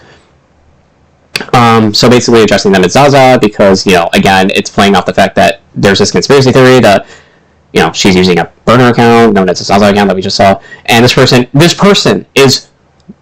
So this, you know what this tells me? It tells me that they're going into AOC's tweets and looking for each individual person that they can retweet to signal boost further their own, you know, following on Twitter. That's how much they get. That's how much rent that apparently AOC takes up in their brains. People told me that Biden would be indisputably better than Trump, and that I was selfish fool for not voting for him. Yeah. Fast forward, Trump and his Congress never introduced anything remotely as dangerous and revolting as Restrict Act. You all were wrong, and we're all gonna pay the price. Okay. Dude, are we gonna? I want to get to the majority of the green thing. You know what? I'll just look up her and find it that way. Yeah. No, I need to get to the people part. She asked a question about AOC. It probably took place a while ago. I don't know, like... I don't know where it is. Wait, what did this just say? Never hire a man for what his job? Wait, is it not the... Do women not also, like, show off products from a company? I don't understand the issue we took. I mean, like, again, and I know I keep deviating from the topic here, but basically, it seems like Dylan Mulvaney has broken the brains of conservatives because it's all they think about 24/7, in addition to AOC. Same thing with drag, actually, and trans people. I mean, like, they think about, like, 4 things day in, day out, and nothing else, basically. I mean, they're all kind of related, but... I really want to get to the AOC thing, though. I want to keep this on track. She did ask her a question. Yeah, this, right here. Oh, of course, Ian Miles Strong, of course. This AOC, by the way, this is important because, like, actual legislators are retweeting and propagating, or not propagating, perpetuating this this conspiracy theory. Because, again, the brains of a conservative is broken, therefore they are more susceptible to believing in conspiracy theories to begin with. Zaza Demon is your burner account? This is a disturbing man. Dude, they have the stick way up their ass, like conservatives. Oh my god. Excited to see an unhinged trans murder of number of aggressive press. Yes, that is demonic, so the name fits. Pretty sure AOC retweeted this thing. I don't know what the fuck you're talking about. I don't know if I'm gonna be able to find it. Oops. I'm sure that if it won't take too long. She's pretty active on Twitter, I think. Nowadays, I think as a politician, you kind of have to be.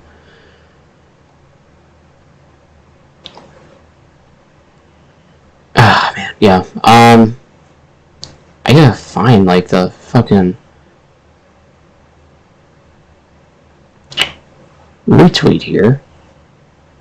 Doesn't look like I'm gonna be able to.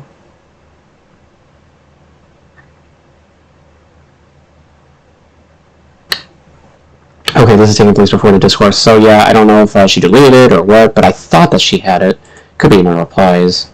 If I really went into the weeds. Actually, I can just do Control F. Nope, I can't, apparently. Let's see, I don't know if I can... It's okay if I can't find it. Basically, AOC just said to MTG, don't know what the fuck you're talking about. That's not me, basically. I would never condone whatever, you know, so...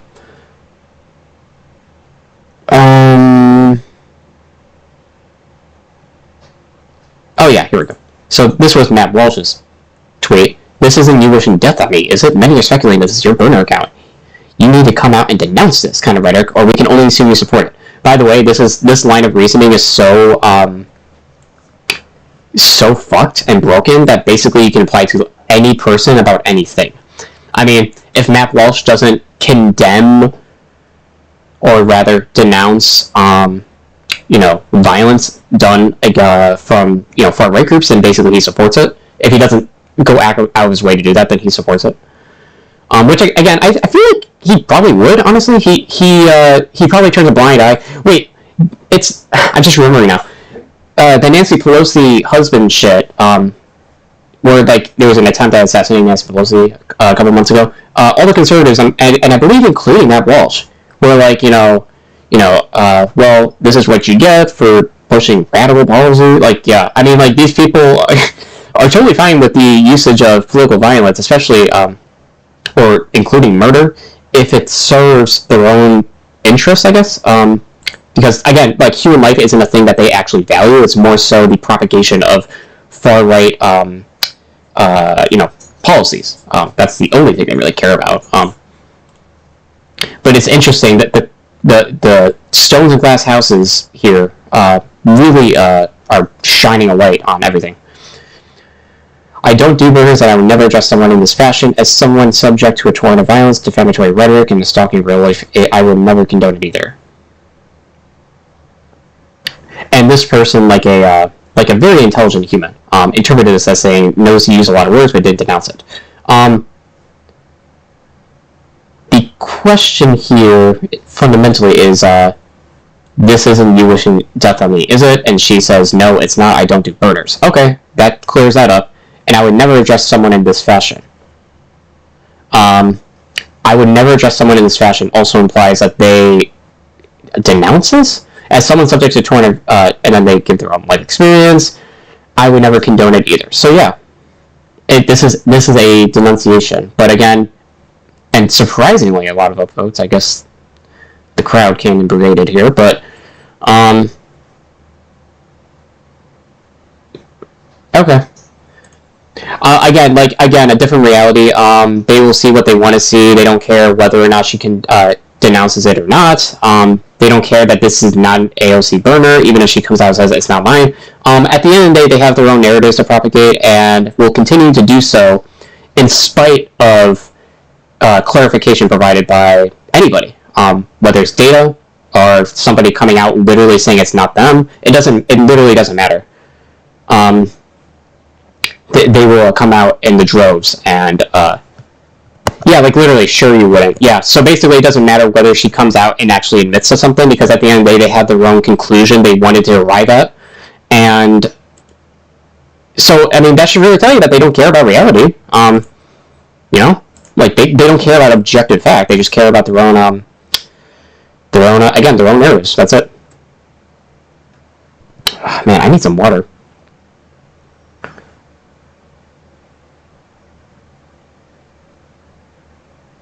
I don't know what this person's referring to. She literally drove around 3 narratives. I don't know what the fuck that means. She pretty explicitly said that's not her, so I don't know what meandering was taking place. Okay, anyway, this is a whole dumpster fire of shit. A big conspiracy theory that was started, as far as I can tell, from Nico House, who I believe is also a Nazi, who masquerades as though he is fighting the good fight against the establishment. Really, what he's doing is actually serving the interests of conservatives and Nazis, because, again, he has a weird fixation, in addition to Social Sunday, with AOC, and, like, holding her feet to the fire, uniquely just holding her feet, and, you know, kind of overlooking the whole genocidal rhetoric from conservatives against trans people. Yeah. So I think that he is not a genuine person at all. Made abundantly clear about the fact that people in his orbit, in addition to him, have basically just made shit up about AOC and misinterpreted things deliberately, probably, and have just said, I don't give a fuck against, you know, when clarified or provided data about anything. So, that's nice.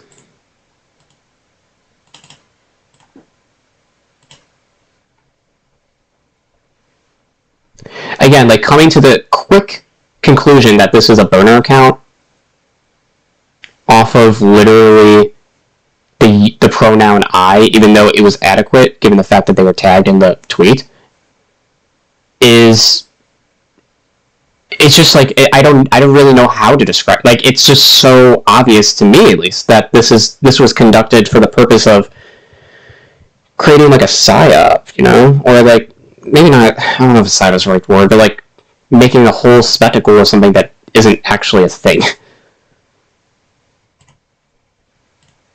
Anyway, let me go grab some water real quick, and then we'll go into the next thing.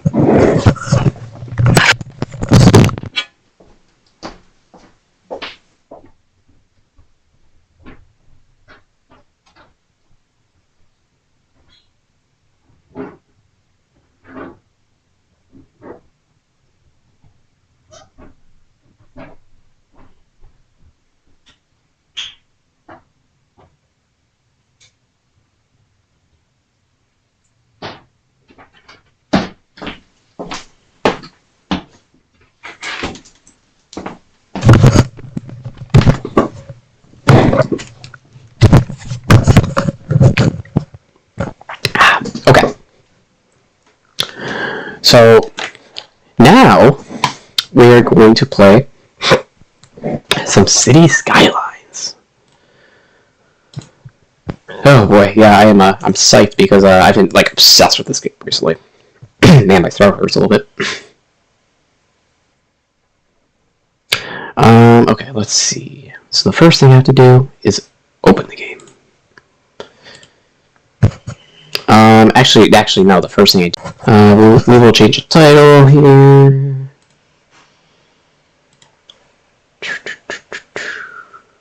And then I gotta turn on some mods too, because I download some more. Wait, somebody commented on my video. I wish I can see this comment.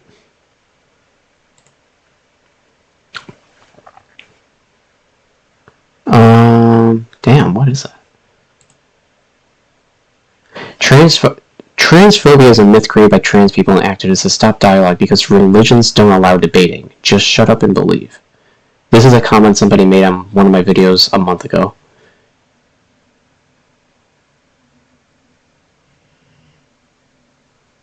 Okay, that is incoherent. I'm just putting like the puzzle pieces together in my mind. Yeah, that's incoherent. Why do I get all these dumb fucks in my like shit? Well, not all of them, I guess. Alright, whatever. Go to content.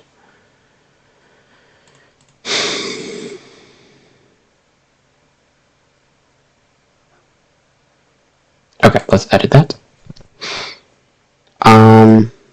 I'm going to temporarily put that into the description.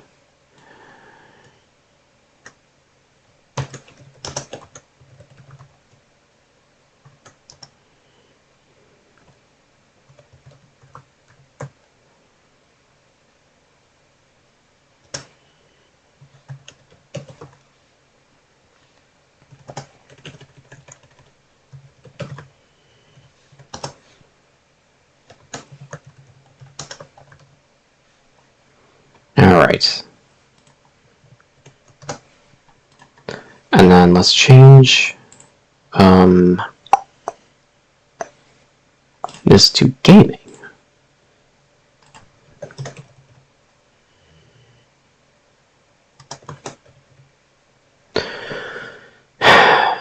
Remastered? No, just that. Yeah.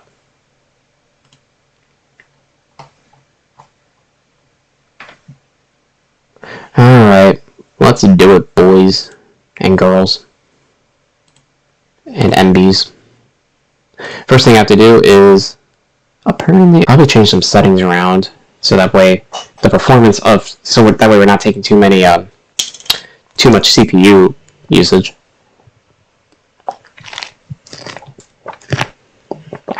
And turn on some mods and yeah, got it.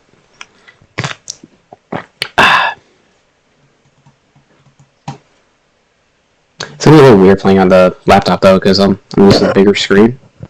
I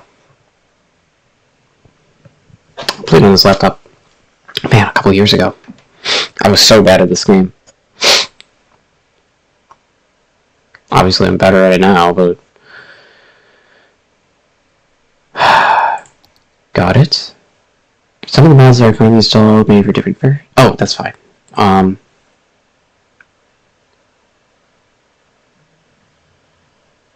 Open Content Manager. None of the mods are turned on. We are going to enable all of them. And then we're just going to select the ones we don't want. Wow. Hopefully the game didn't break. If this happens to be a difficult process in terms of streaming and playing, then we can always play something else. Let me pull up the stream so I can see what's happening.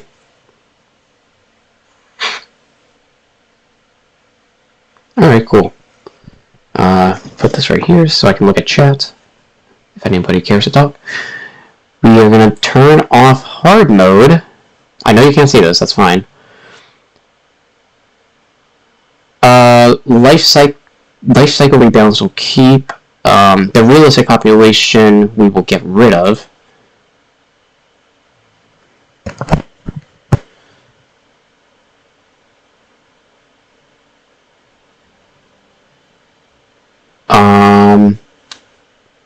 Traffic manager will keep on, obviously.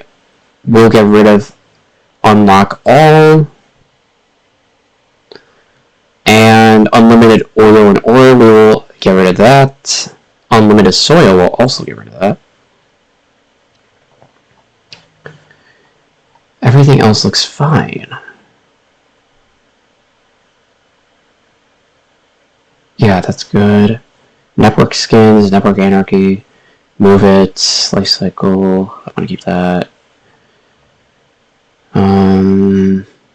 I think we got everything. Now I want to go to... Okay, with that, we will exit here, go to options,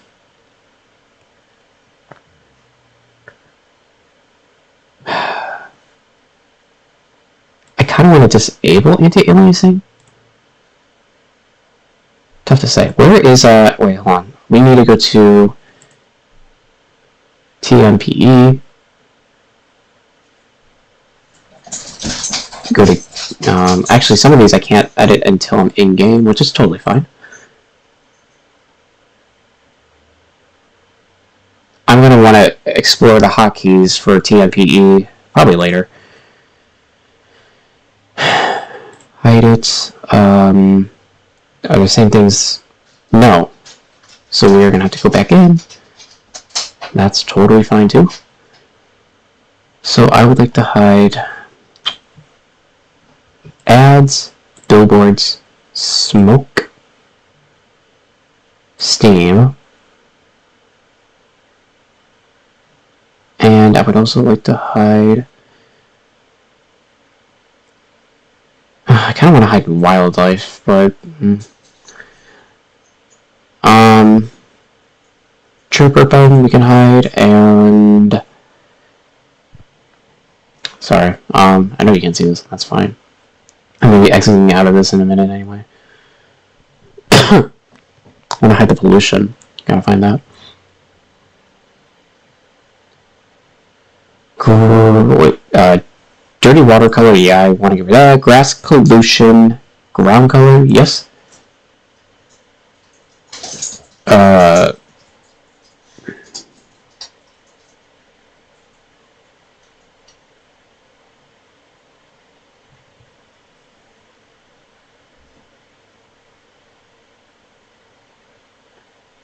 Polluted area, yep. That should be that.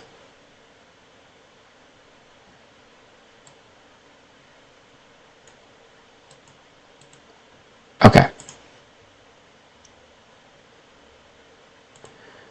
I think we're good here. Everything's fine. I don't really adjust too many things to begin with. Turn up the volume a little bit.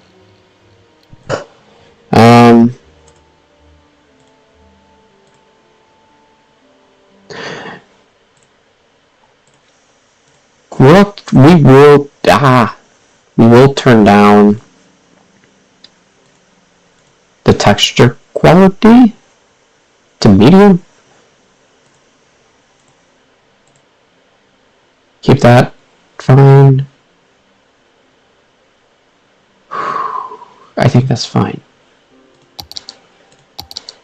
Now what we'll do is go into...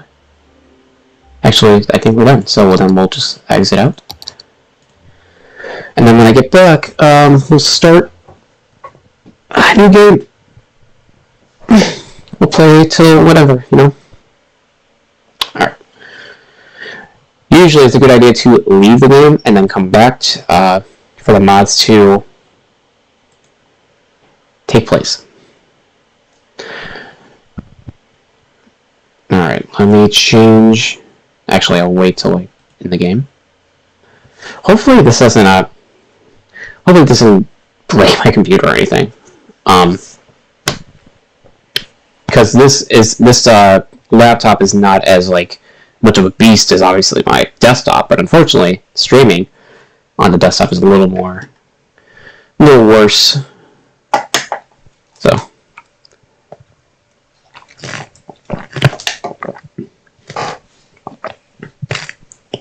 gotta get a microphone and a camera eventually. I don't know if the freezing on the camera is a me issue or something else, but Alright, let's go ahead. Gaming. Haven't done this in a while. Game capture. City Skylines. Oh, there we are. Now, where is the best place to put my face? I'm trying to think in-game. I think right here is fine because I have the ratchet tool on the right-hand side. I don't want to keep my face too big. We'll create a new game. I am interested in doing a temperate or boreal map, personally. 2 rivers. I can't recall which the starting point is on that. I'm looking for, like, shady strands. I guess we'll try that. What's a good name for city? So I think the style of the city that I would like is for it to be a little more industrial and embody like an American aesthetic, you know? Small town, obviously it's going to start a small town, but kind of keep that vibe for the old part of the city, and then, yeah, I don't know. I'm thinking of like a New York-esque, or even a Detroit-esque kind of, aesthetic. The name of the city, I mean, it's good to have a story too. I don't know, it doesn't really matter too much.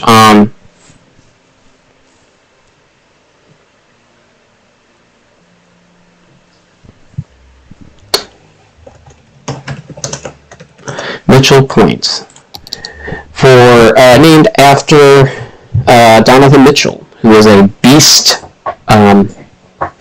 NBA star, one of my favorite players. All right, let's do it. Hopefully, again, and hopefully the game performs well. I guess we'll have to play it by ear here, because I don't know how good this is going to turn out, but.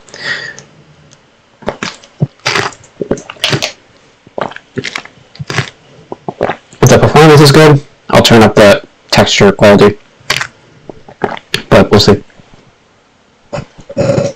Again, I only have 8 blue gram on this, and that's like the minimum.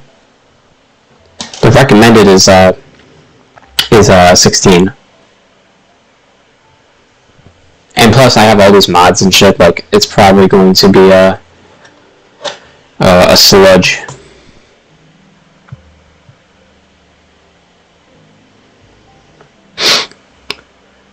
Alright. And it's going to take a little bit of loading here to get in. Because of all the mods.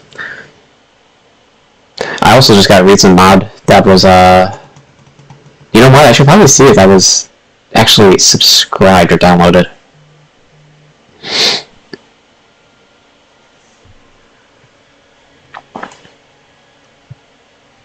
I guess we'll find out when I enter if it actually applied. I'm thinking of like the Pokemon thing. So I have some broken assets, brick found. Oh, that's fine. Okay. Don't show me again. Don't show me again. Amazing. It's so weird playing on a laptop. Ah. It's bizarre. Alright. Yeah, I know. Build roads first. Let me just get the lay of the land first. So we are operating off of 2 land masses. I haven't really played on this map, so it's a little bit new. The topography over here looks like it's slanting towards me, then plateaus a little bit, then goes down near the water. Oh boy, I have unlimited money, so that's not the issue here. I just want to get an understanding of... Should I even do this map? I don't know if I like it. This starting out here.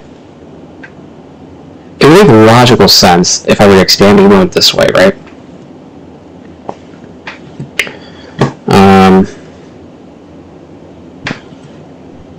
Okay, first let's just get the road started.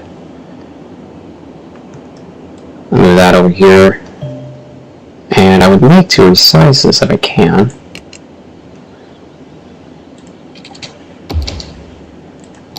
Maybe I can't, that's fine. Alright, so we got that going here.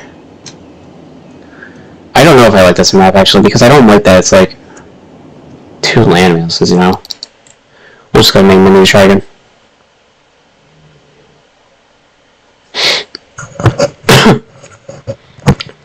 A boreal or temperate map is what we're looking for. European is, I guess, fine too. Anything really but tropical and I guess that's it. Mountain Meadows. It's European. Your Steam is linked to... Shut up. Foggy Hills. Seems familiar. Therefore, Run is Boreal. We'll do that, I guess. I'm not like an expert on like what each map looks like.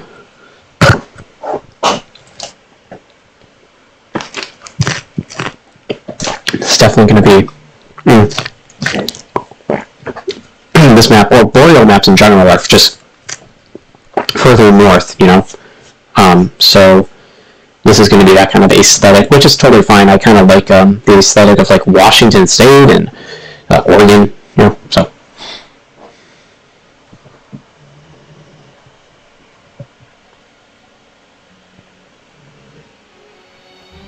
Rainy weather can increase wind speed, making wind turbines produce more electricity. Amazing.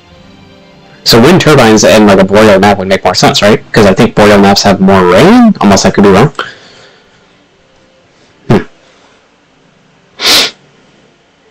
And again, this laptop, not the best for processing. Well, the processor's fine, but it's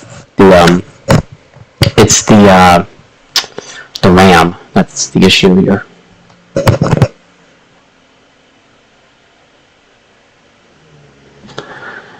I'm probably going to get the error messages again about the broken assets, but that's not really the deal. I don't think it matters. It doesn't make a big difference.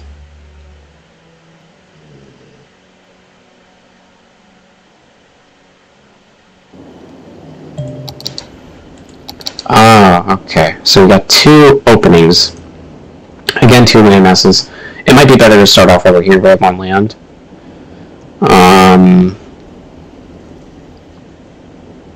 Topography-wise, this looks flat enough. Got some farmland right there. Also right here, it looks pretty flat. This is a pretty good map, so we'll get going. Alright, I'll try to explain as I go what's happening, if you don't know how to play this game.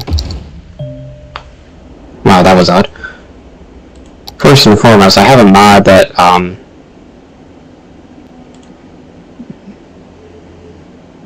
allows me to, basically adjust the, how big this window is, which is helpful, or can be helpful sometimes. So first and foremost, there's usually a budget to be considered about, but I'm playing with unlimited money because I would like to make a city completely of my own desire. So we are going to start with an arterial road and just make simple connections to begin. We're going to have to move this up. Alright, so that's first and foremost. Next, we want to get a little bit of an idea of how the bones of the city is going to look. So I think that would be a good idea to somehow make a connection on both of these ends. So let me go ahead and create an arterial over here too.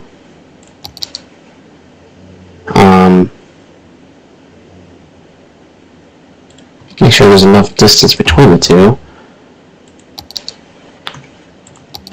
So we will do like that.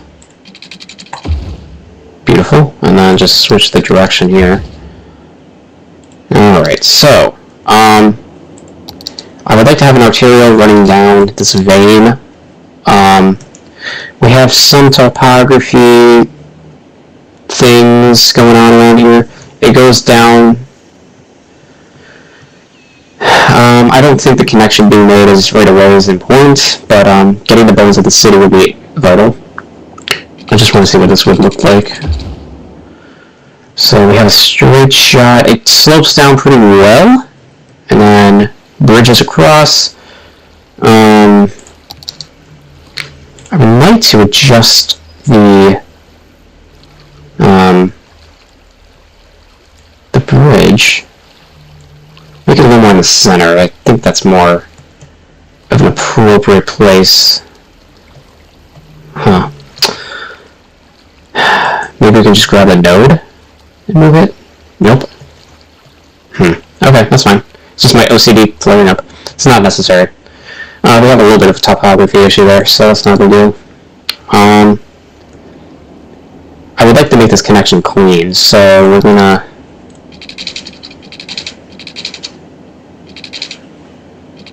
do a curve like that, and then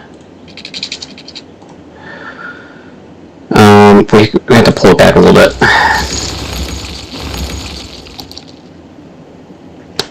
Here.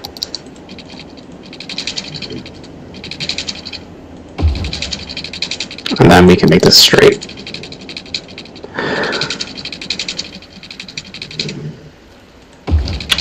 Pull it back a little bit. Nope. That's clean enough, I guess. So now we got kind of the bone of the city going through the middle here, and then we can develop over here residential and all that fun stuff. Perhaps over here we can have... No, that's a little too far.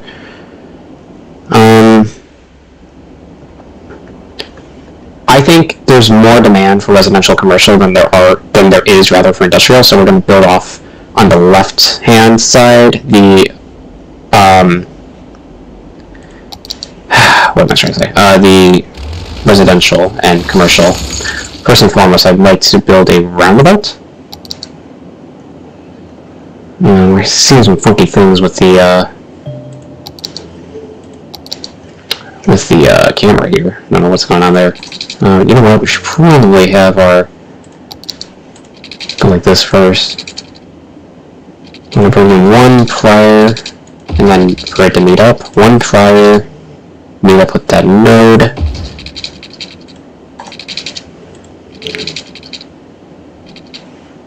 Meet up with the node. Alright, and then we'll just upgrade these roads to... You know what, it should probably be an arterial, because having having road hierarchy is important, so we'll upgrade these. Because this is going to be where we stem off from the whatever to get to the industrial area. Alright, now that we have that, we're going to need collectors coming off these roads, so going to go 600 each side. Then, that's going to shut up. Build some of the bones of the residential. It's going to come up eventually all the way, like, even like up here, honestly. We're going to go up all the way +2. Now, obviously, I can't go that same proportion down here, which is not a big deal. +2. We're just building the bones here, so not a big deal. And let's see. How far do we want to go? I would say go up. We can really just fill in the whole thing, honestly. +2. Lining this up is going to be a little challenging. We're at a 90 now. It's not going to be a clean connection, but it'll be pretty darn good.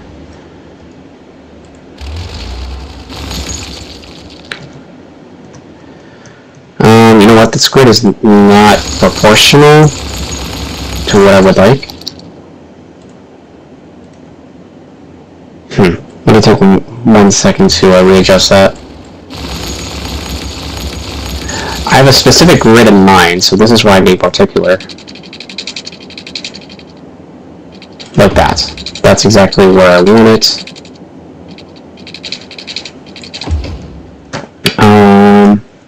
Oops. Hold on 1 second.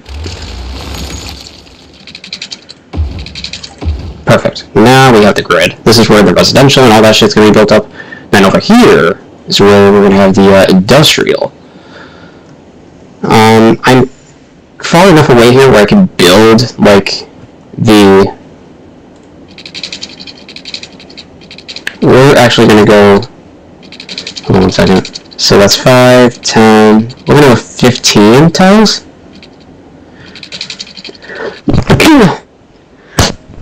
Excuse me, sorry. That's 5. That's 10. That should be 15. And then we're gonna go up.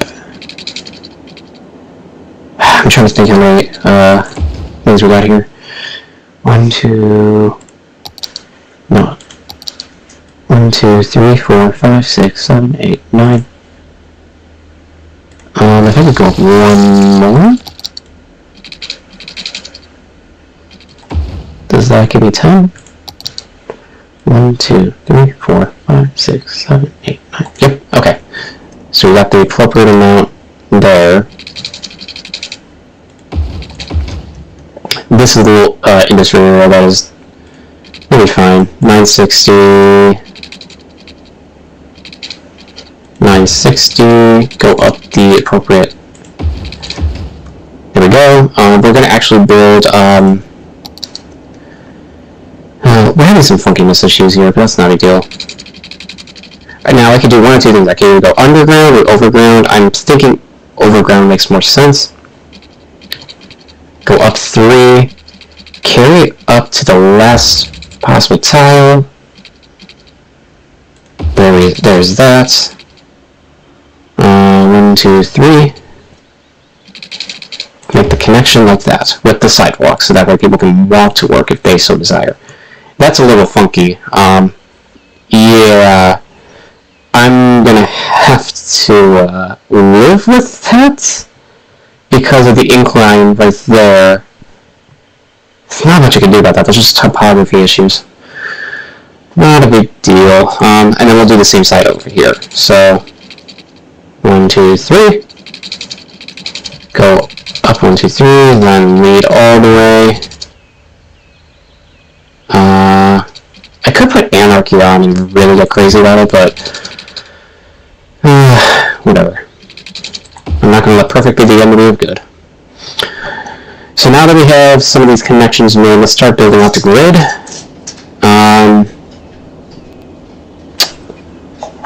Yeah, let's see here. So we're going to want to do... We could do a couple... This is a big grid. We could do a couple of things. We could create a... So we can make this collector come all the way down because the grid is so large. So that distribution of traffic will maybe be a little better this way. And then we can pull it up that way. And then in these quadrants we can just build out the grid. This area can remain without a collector. I don't know that's necessary. But these two areas are just too far away from each other. So yeah, we'll just go ahead and start building out. So I would like it to be 480, like that. Perfect. So that way we can start building those, whatever. It's gonna take a minute here. I think this is a pretty good... Now, I'm not actually going to fill this in. I want there to be enough of a gap between this intersection and that intersection. Because this is a collector. So, the distance between those two are 800. 800 is right there. Pull that back. 480 is right here. Down. One more 480. Perfect. Now we can repeat that pattern up here, but I'm not going to develop that quite yet. And now we're just going to cut these in half. So I think this is in half. This area, I kind of think is a good idea for a park. So we will leave it at that. Having some funkiness on my end, not sure why. Let me see something. We got a crazy demand, obviously, for residential. Nope, that's fine. Alright. Just want to see if anything applied here. Alright, so now we need, electricity and water. Electricity I'd like to keep away from the citizens as much as possible. Yeah, you know, I don't know. I'm thinking about 20 things at the same time. I don't want them to all load up near that intersection, so I'm going to put this a little bit to the edge right here. Get the water going. We need a pumping station, but water's moving that direction. But we are not even worried about that. Let me get a road.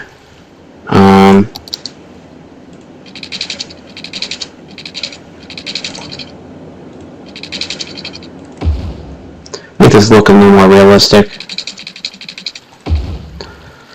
I don't like the topography thing going on here, don't like that, but we'll have to deal with it. Now, I got an outside right here, a water treatment plant, and it's going to be a little funky connecting these two. And I know that looks awful. Maybe we can drag it out?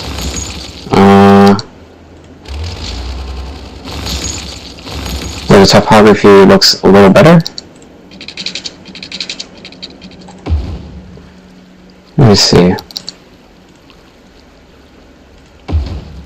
Alright, well that's not great either. But again, I don't want to get bogged down here. We just want to get into it. Alright, let's add it up here.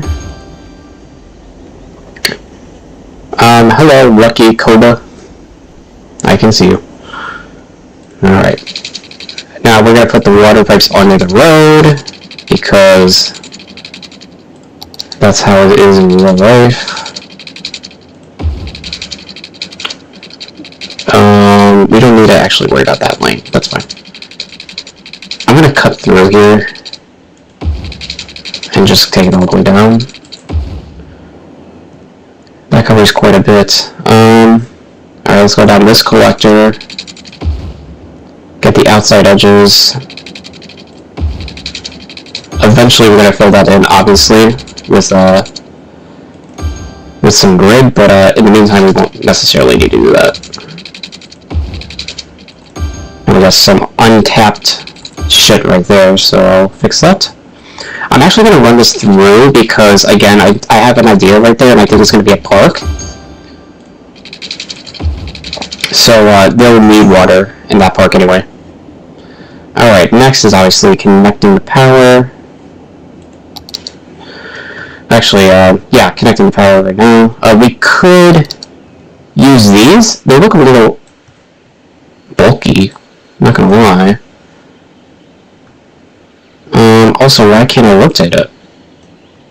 That's odd. I just don't know if I should.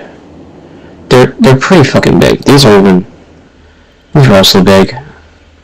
We could just do the generic ones or the rural power lines, which I think are definitely adequate for this area. So, you would expect to see this area. I'm assuming you would expect to see this, as being like a, you know, having the treasury to afford that kind of infrastructure. Let's start zoning before I connect anything. Now we're going to have a row of, you know, maybe I should make this a collector too, honestly. I was thinking about that initially. And I might actually do it. I just want to see like how I feel about it. So if we make that collectors,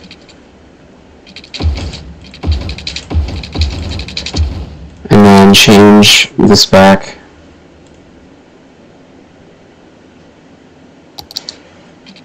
Right here. Cool. Yeah, that looks good to me. It's going to be a little weird because like I like to build houses off this collector, which typically is a no-no. But I don't know. We'll see, I guess. So first and foremost, obviously we want to build some houses. I'm going to leave one tile short. I don't know. I don't want to get too close to the collector, so I think I'll just do it like this. And then make some pathway connections as I see fit. So we're going to kind of follow that pattern. I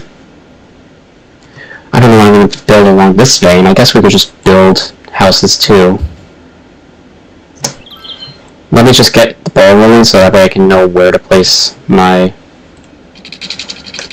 whatever rural lines.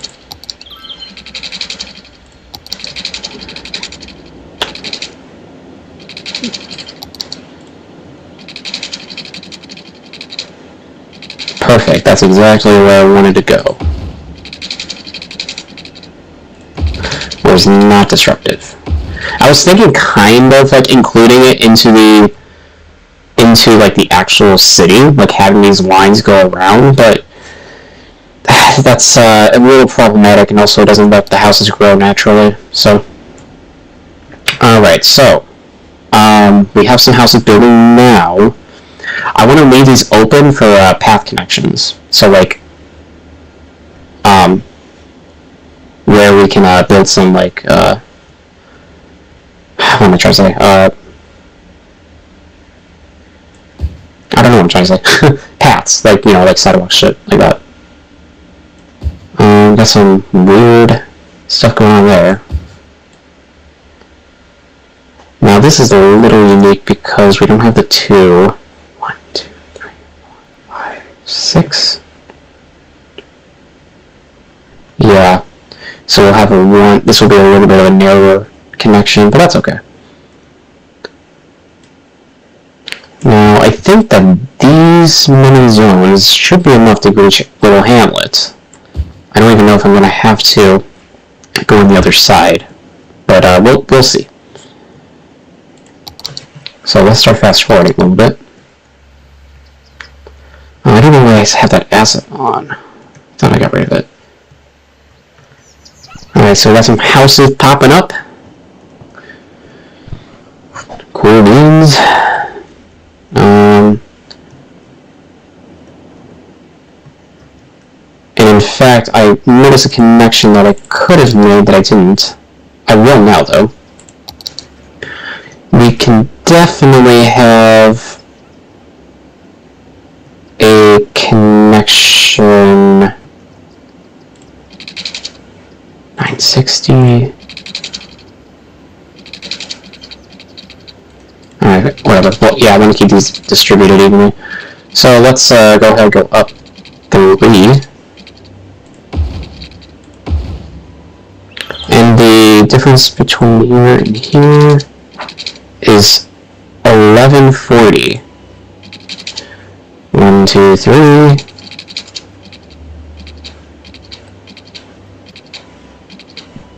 We're not going to quite get there, but I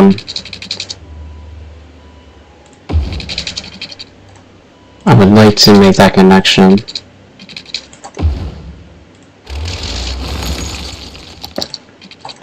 And then I want to upgrade this, change it now with the sidewalks.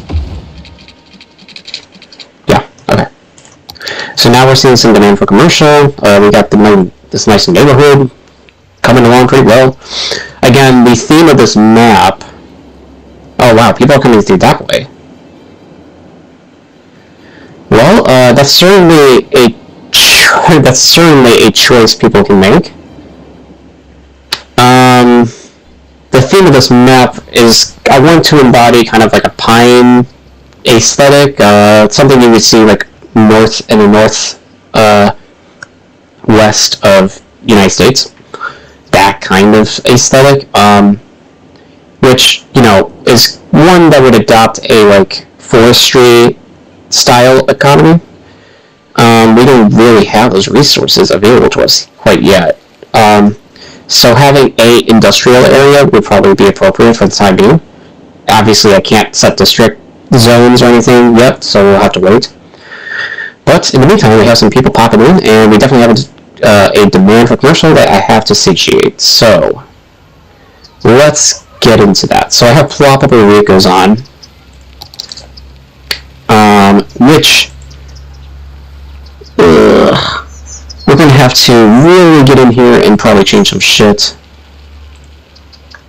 Now, residential low, there's some things missing here. Yeah, there's a lot of things missing, so we're going to go in here, go into the industrial, and we got some things to work on here. So first off, I need to open up these assets.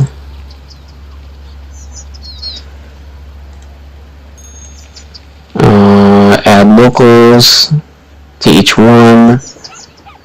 These provide 4 uneducated jobs per building, except for this one, which provides 19.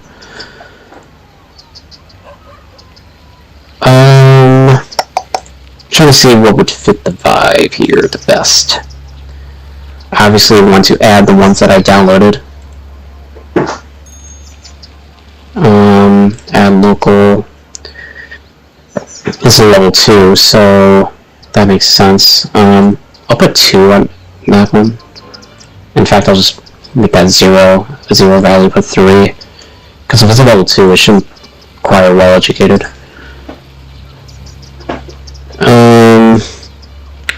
We got a lot of sweatshops. It's probably not good. These are level 2s. Yeah, I just want to have the option to plop these. Add local plop.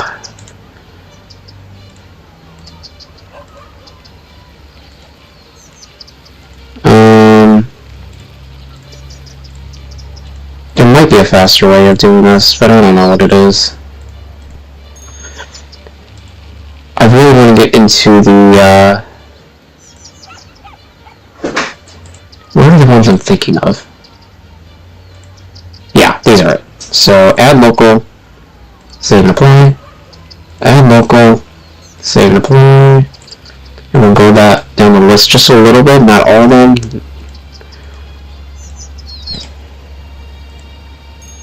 That's a level 2.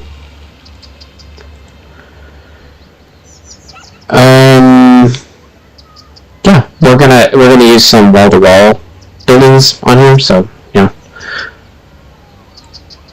Alright, now let me look here and see what commercials we can drop.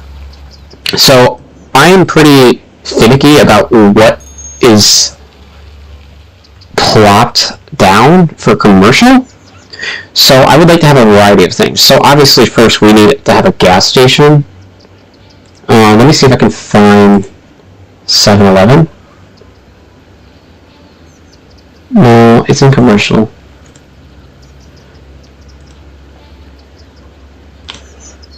Here we go. Add a local copy. Can I? Yes, I can.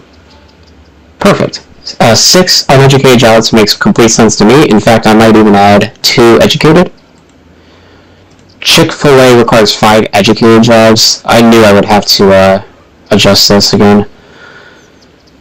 You have to do it every game, that's fine. At most 2, and this seems more appropriate. Chipotle, I knew that was going to be level 2, which I never understood.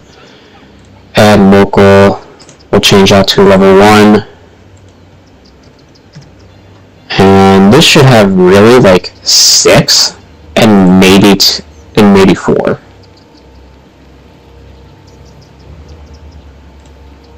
Save and apply.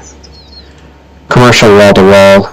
This is level 2, and don't know if I want to keep it level 2. Honestly, there is no good argument that I can see to not move these buildings down to level 1, because they could always just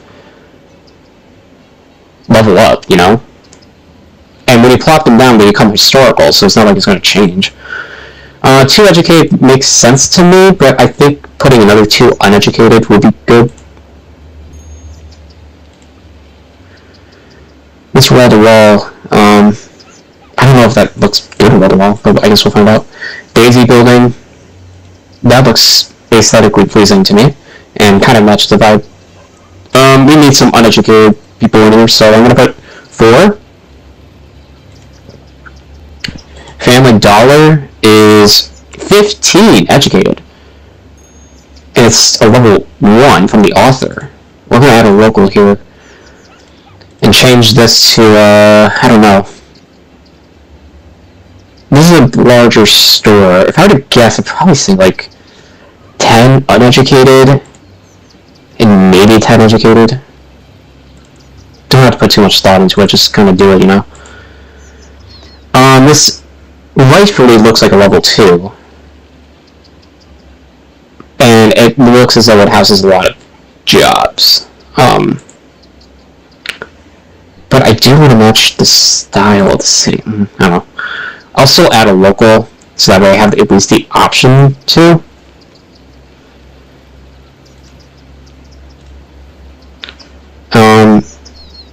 Because like a brick area, like bricks seems to fit, again, the aesthetic of where we're building here. An industrial shop definitely fits the aesthetic. There's salaries, which I think takes only educated. Nope. Doesn't. Okay. That definitely fits the aesthetic of this place, so I'm going to change that to level 1. Make it a 2 and 2. This is something, in fact, maybe just 2 uneducated. Because this is something you plop down in like, wall-to-wall.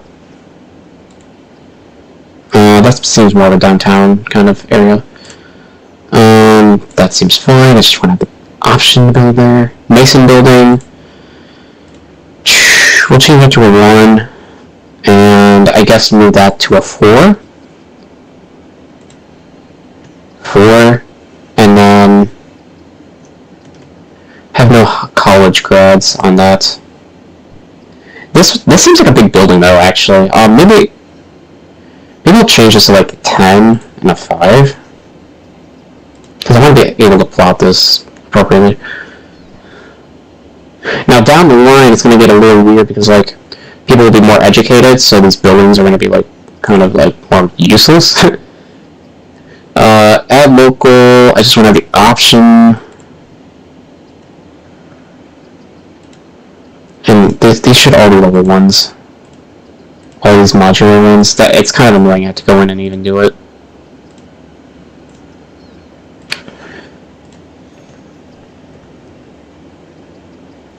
And these should all be like the same. First off, let's just go 2 and 2 each. Or better yet, just 2 and 1. Keep the balance appropriate. 3 and 3 makes sense because this is bigger. 1 by 2 should also be 2 and 1.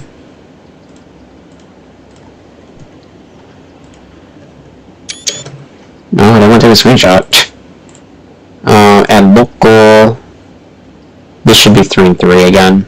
This 1 by 4 should all be 3 and 3. I don't know why there's different values or why the author put different values in these. I mean, they're the same amount of blocks. Oh wait, did I change that? Nope.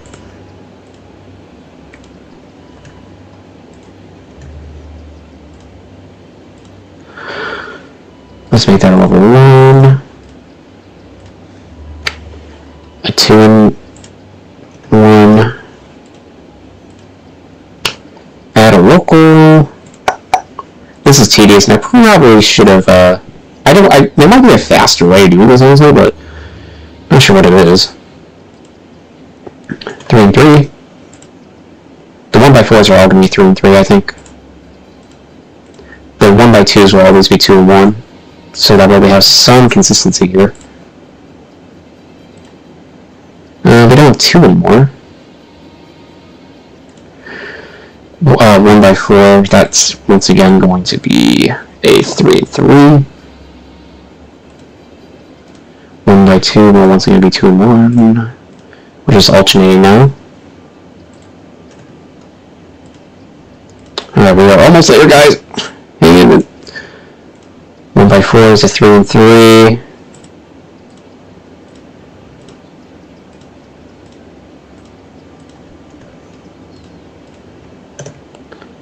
And my goal here today is just to get the ball rolling on these, on everything, and maybe get to 5,000 people. I don't know if I'll be able to do it, but we will find out. Why are there different values? I just don't get why it's so variable. Keep it consistent. Old Montreal, I'm going to touch. Shake Shack, we will...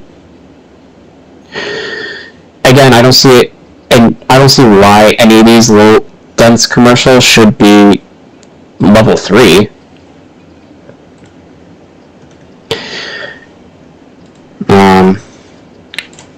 And they shouldn't exceed 10 jobs total, in my opinion. A Shell gas station, that's appropriate, I think.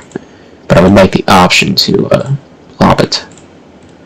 Small town, this one's a nice looking asset, I like it. This is level 2, we'll go down to level 1. Small town, like, this should be more uneducated, you know? Let's do 4 and 5? And why not? Let's just do 2, it's a big asset. Smoothie King, I guess that's fine. I also would like the option to make a Sonic if I wanted.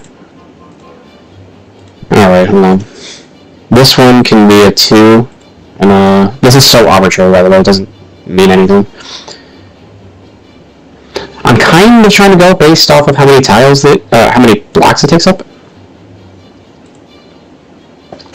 We got Tattoo Parlor, which looks kind of sick, honestly. Uneducated, I feel like this should be more like educated, because you need to get learning. Like, you need to learn how to do it, you know? So, yeah, I think that's appropriate. We got a Tesla station, which, that makes sense to me, yeah, why we would have all that. But nonetheless, I would like to have maybe a couple uneducated, just to beef it up. Maybe we can drop this down to 6. Texas Road, these should not be level 3s. I don't get it.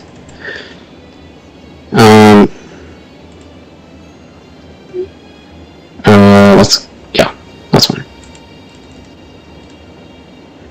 I don't know what the fuck that is. Alright, level 1. Yeah, again, when you plot these down, they're gonna be, historicals. So, I would like for the things that are built to just remain historical, except for residential, personally. I think that residential, the asset changing makes more sense.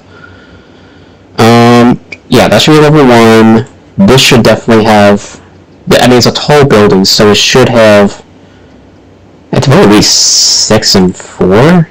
I don't want to exceed that, that 10 for level 1s. So why is there only 2 uneducated for 10 points? Alright, that's all I got here. There's this one sneaking on Waffle House, which I know is only uneducated, so I'm fine with that. I would like to have had some educated for McDonald's. I think we got it. We did it. Oh wait, no. There's actually a lot more. Sorry.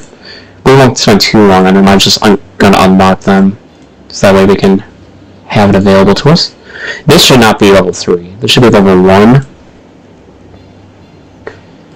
Fine, we'll keep it at 6 educated. RV Applebee's, add local, save and apply. Add local, save and apply. Applebee's, add local, bring it down to a 1.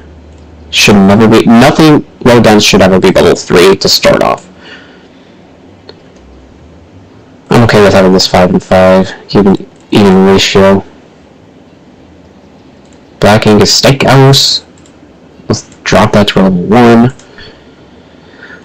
Drop this down to, let's see, 4 and 6. BFWs, baby. Let's change it down to a 1. Keep that a 4 and a 6. The Burger King logos, that's, yeah, should be all uneducated. California Pizza, that should be a 1. Drag this down to a 4 and a 6, respectively. Yeah, we got a lot of assets to work with, which I'm excited about, because I like to be very particular with what commercial buildings get plopped, because I'd like to have like a realistic distribution of like retail and food and stuff like that. I have 3 for Dairy Queen and 7 no, 6 uneducated. Most of the people I see at Dairy Queen are like high schoolers, so yeah, I would like to have the option to plop that as well as that. We might not be getting too crazy about the variety of built things, maybe once in a while, but not too much. Eco commercial, these are all eco shit that we're not going to necessarily pay attention to yet, but the assets are beautiful, so highly recommend. Soy and lentils, that, ooh, I like the way that asset looks. I just noticed how weird that sounded. Man, I love the aesthetic of like bricks and shit. That's pretty cool. I know that this is all uneducated. Hooters. Who doesn't love Hooters, am I right? Why do you need education? Dude, these are restaurants. They're like not that... Most of these people should be like in high school or something. We got a lot of shops here.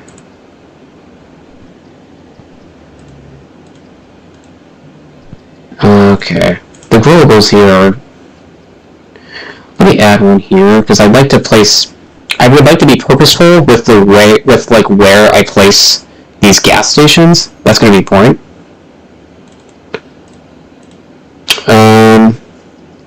That shop looks cool, but yeah, let's just add it so I have the option. Same with that. That's a level 2.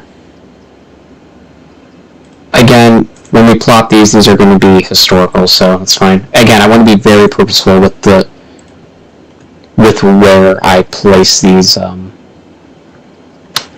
buildings. It looks like a nicer restaurant. These are all level 2s and then level 3s. I don't really go into the weeds there.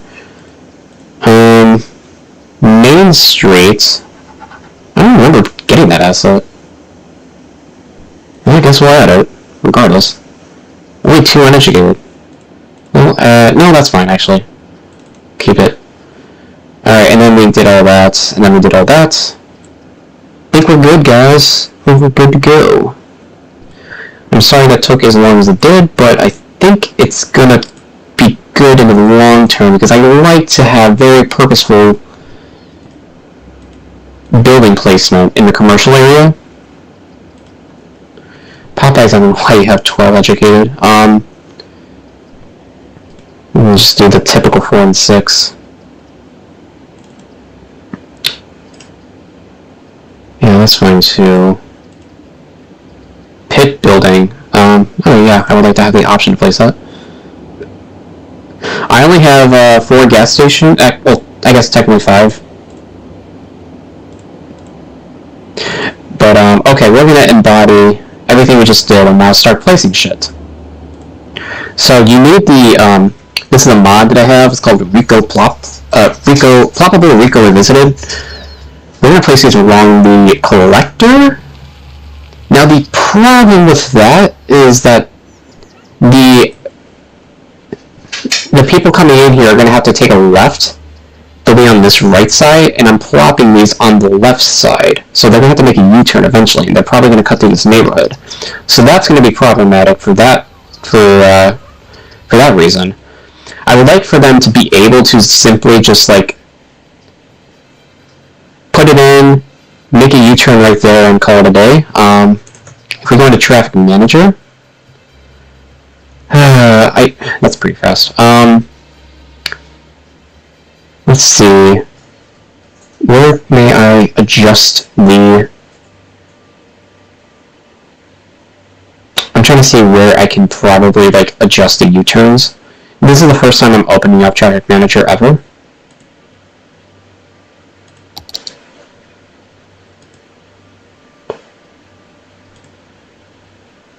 Alright, let's see. Apply stop signs. No, I don't want to deal with that.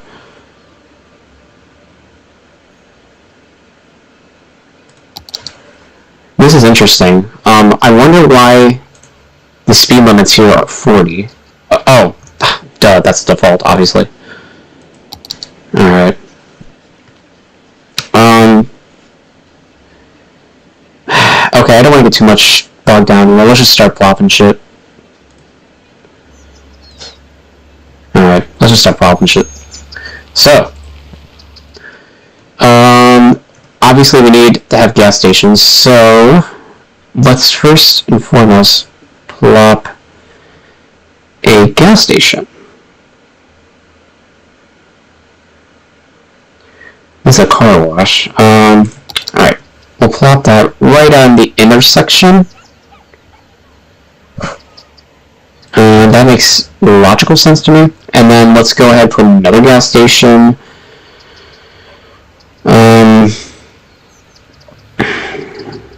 Shell. I need to find that. I don't have Find It, so that is why I am manually looking for it. Don't see it. To my surprise.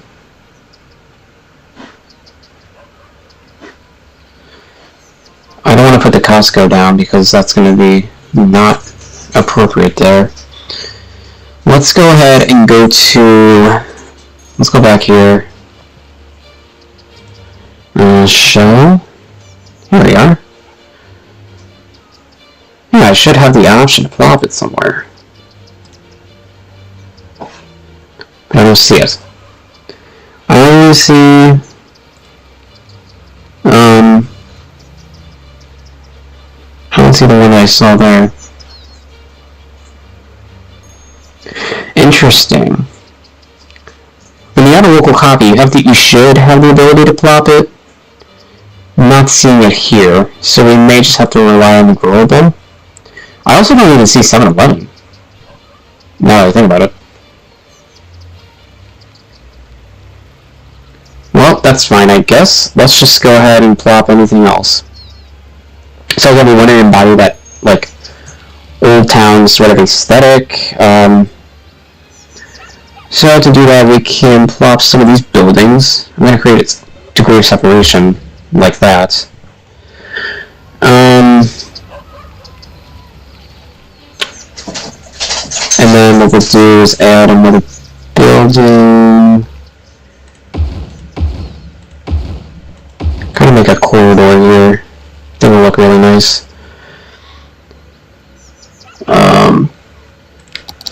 We will definitely throw in some like actual like stores that we would typically see.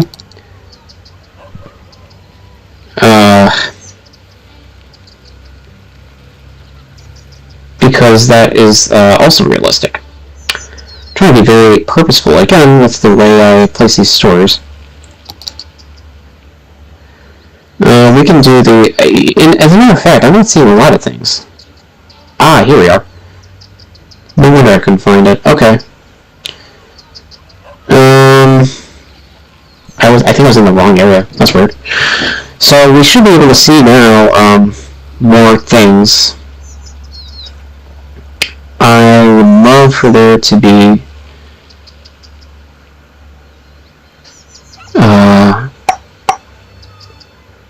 I'm still actually not seeing Shell. surprisingly. Let me start the simulation anyway, so that way we're not paused forever. There it is. You would typically see this on, like right there. Like, when you walk in, or when you get into a new area, new community, there are almost always gas stations. So, definitely having that right there would be logical. The demand, we'll see how that adjusts in a minute, but I'm going to continue plopping some things down. Now these are level 3s. Is that true? I thought I adjusted them. It is true, huh? Alright, hold on. We'll definitely delete those. Again, we place them to become historical. That's a setting that I've made. And also, I gotta turn off day night cycle because I'm not gonna be able to see anything. Also, dynamic weather I want to get rid of. Alright. Now, let's go to settings. I'm gonna have to find that building again. Oh. This is the building I was thinking of. And that's a level 1, so it must have just updated. Well, actually, this looks a little different. That's okay. Let's just keep building these like that. And then, on the opposite corridor, what's a good, like, corner building?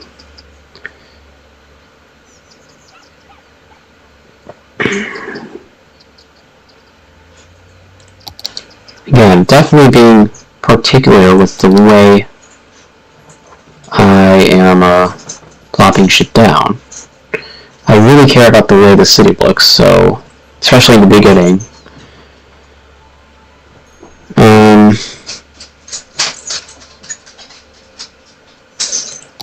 Daisy building's level 2, I don't want to mess with that.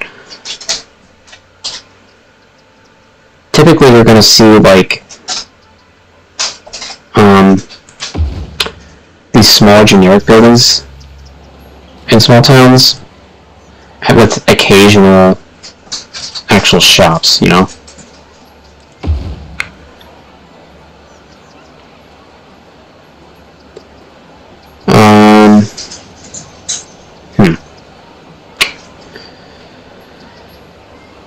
And then we could add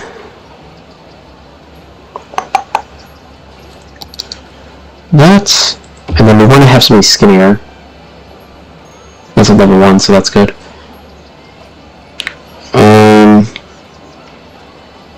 We could do the modulars. Don't want to have it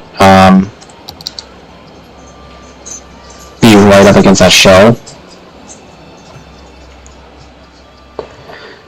I'm pretty sure there's one asset that was like, that looked really nice.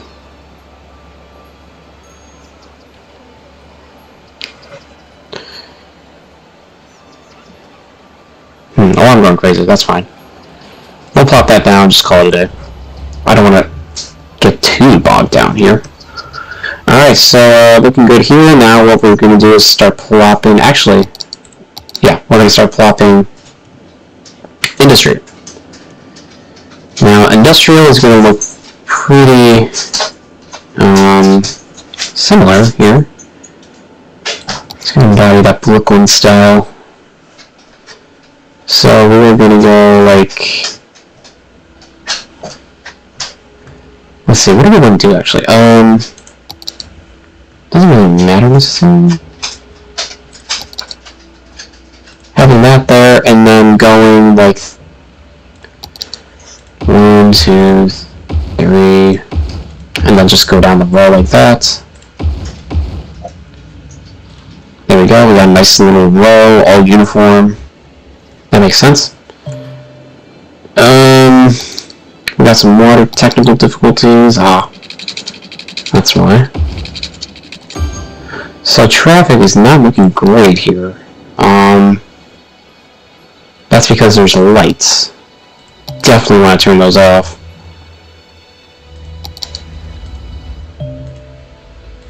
Turn off the lights. These should definitely not be on.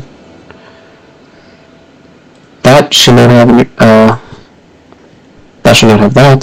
That should be right here. Alright.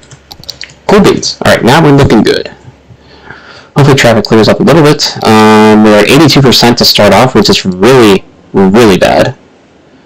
That's because we have it coming in on two opposite ends. I think we need to create a collector off over here, so that way the trucks and all that can, like, get over here. So I'll do that. I'm okay with there being a traffic light here. That makes sense to me. Maybe I'll start alleviating some of the congestion on this end. Okay, so now we're looking good. On this corridor, I'm going to put smaller modular things.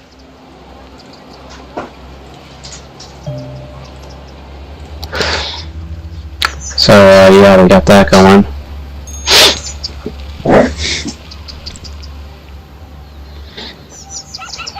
And you know what? I'm realizing that, well, I don't know. Yeah, I don't know. Never mind. Alright. How are we doing, guys? This traffic shit is, getting a little bad. I'm a little worried. We have trucks coming through that end. Yeah, I do have traffic manager, but I'm not super comfortable with it yet.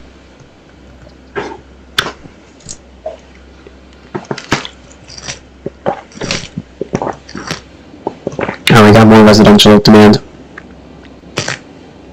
So, I'm actually going to build this way first. We are going 640. For some reason I can't line that up.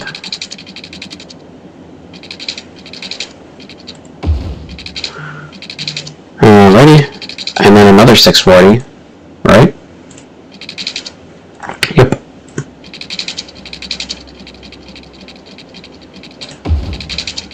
I don't like how that's... I don't want to go off that collector, but this looks like I'm going to have to.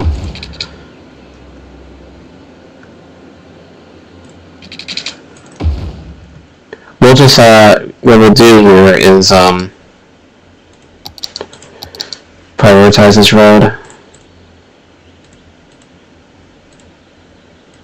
These lights should definitely not be, on right now anyway.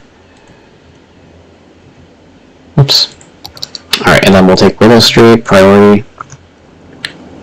Yep, that's good.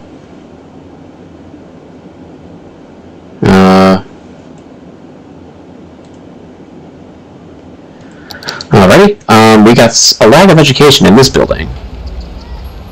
And I understand why. Or I do understand why now, because I plopped probably a level 2 building.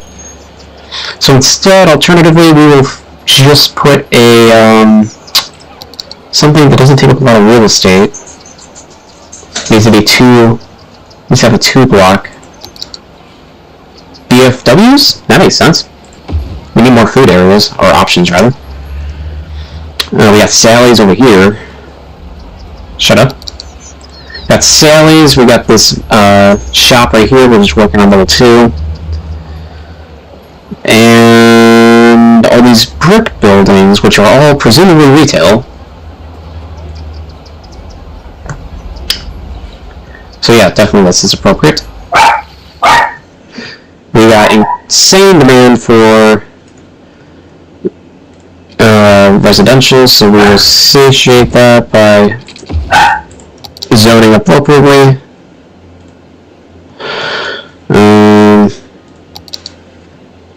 Right, we want to follow the pattern we were doing before.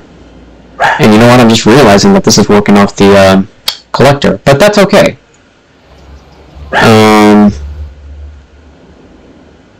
Not too worried about that.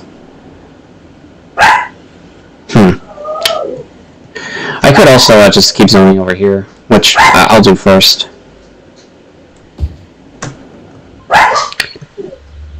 having this off the collector is a little annoying, honestly. Now that I'm thinking about it, it's a little rough. But I'll do my best to not get hung up on it. Oops. We don't want to be too close there. I think that's good. My dog is barking at something. He is not a threatening dog, though, to say the least. And then I'm gonna have to put some utilities on this end. Not that utility. This utility.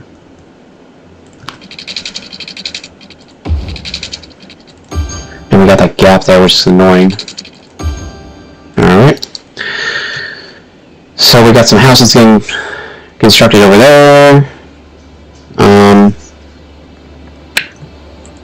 We are definitely getting this all taken care of. We're going to actually want to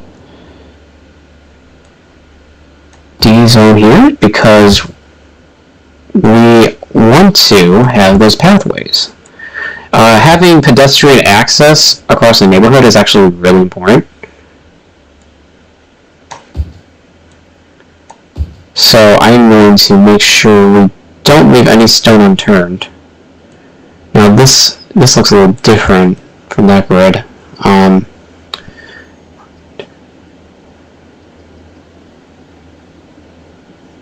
That's 13 tiles across.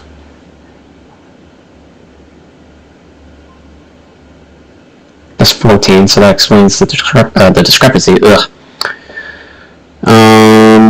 In that case, we're gonna look like this then. That's no big deal.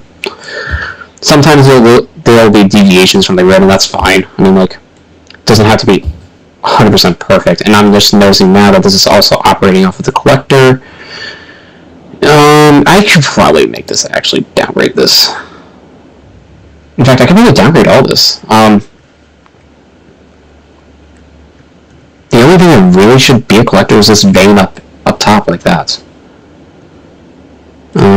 It's gonna mess up some of the alignment there.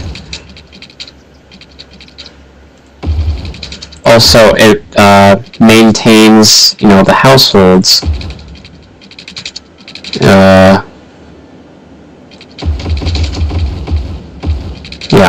Okay, that's fine. Yeah, that's totally fine actually. I know this is a big neighborhood, but yeah, it's all good. If we need to upgrade to a collector, we'll just do it later. Now with that being the case, we can definitely bring this over. Actually, first off, when I say that, I really mean with the exception of these pathways.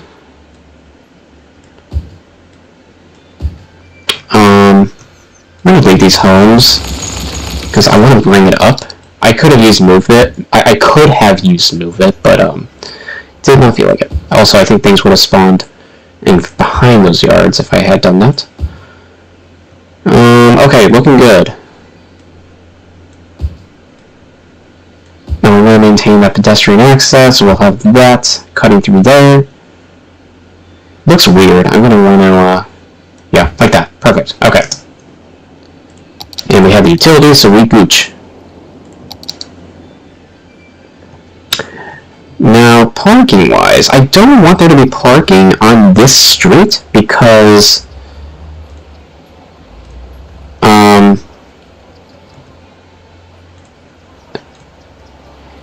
it's going to be kind of like a de facto how do you say, collector? So yeah, that's going to be I don't want there to be parking on that end. Whoops. I also don't want there to be, oh man, I especially don't want there to be parking over there. Let's just hit Little Hamlet. Especially don't want parking there. Absolutely, that's a no-no. Don't want parking on the street at all. This is way too busy of a street for there to be parking. Alright. So, let's continue. Now we just hit Little Hamlet, therefore we can start thinking of garbage collection. I will place that right there. Medical clinic should be centrally located, so I will place that right there, I think. Same with the elementary school. Now, I want this to be a city that really gives a shit about education and sports. So, we are going to grab one of the better school assets that I have, which covers about 1,000 people, 1,000 students. We don't even have 1,000 students, mind you. Eventually we will, though. And I would like that to be located in an area that is pretty good. So we're going to place that over here because that's where most of the development is going to take place in the future. Make sure we cover existing homes and future homes at the same time. Once we unlock parks and all that, I'm going to be able to place a park here. Maybe even like a larger park, larger park asset that will cover definitely this area. So that would be nice. Now we have an increased demand for commercial again. So we will go ahead and place some more assets. We'll continue with the theme here. Again, want to keep it kind of in that, industrial feel. That's kind of the aesthetic I want to achieve.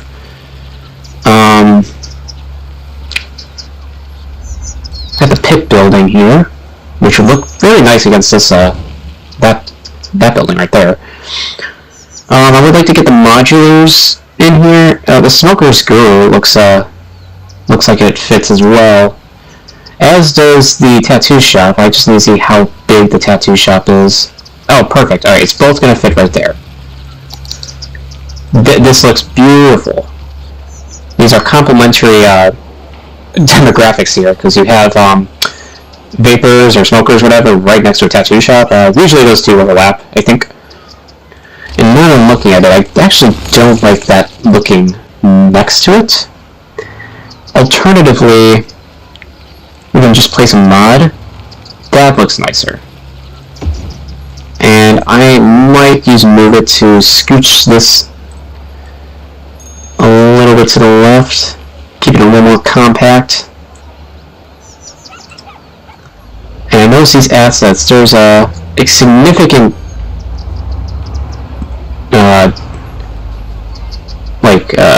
it looks like all of these are like kind of far away from the lot, so maybe I'll use Move It to grab these too. So we will grab. Yep, we're gonna grab all these buildings. It's not registering that one.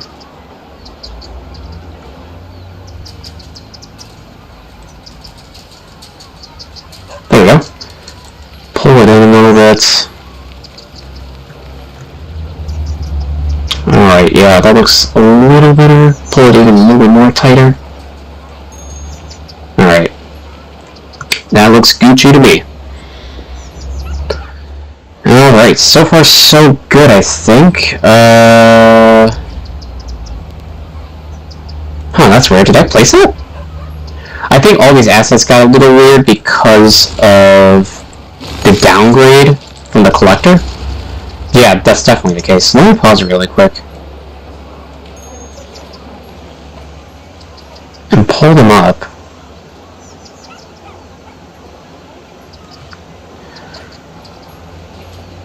And we're gonna do single selection, because I know what I want to do.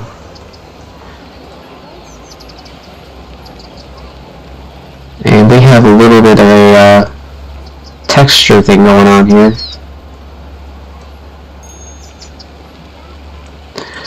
This is like super detail oriented. I know I'm probably being extra when I do this, but again, care about the aesthetic of the city, so you'll have to forgive my OCD. And we can probably fit nothing too cleanly in there. Maybe Maybe I can just move it to scooch this a little bit to the left. Alright, that's fine. Maybe even pull it up.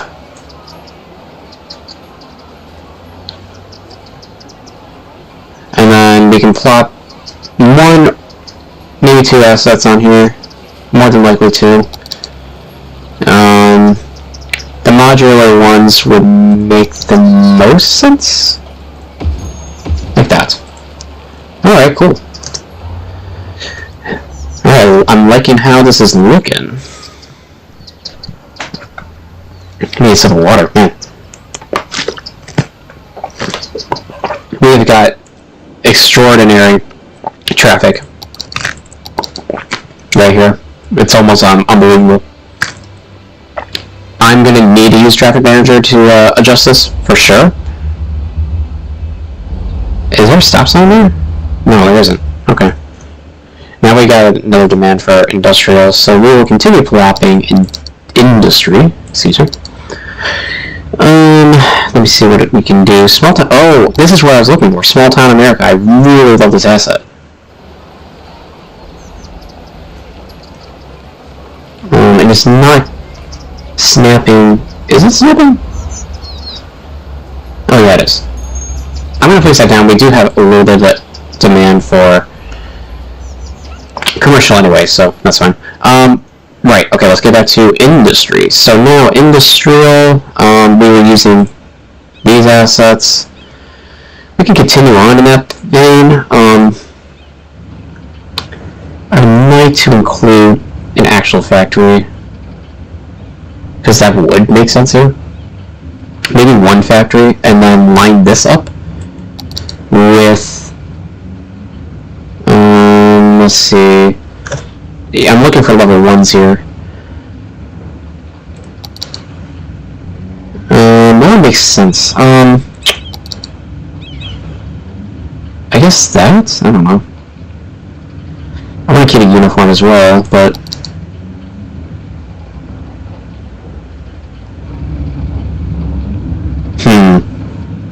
Yeah, maybe that can be like a little thing. And then we'll add some of these industrial whatevers.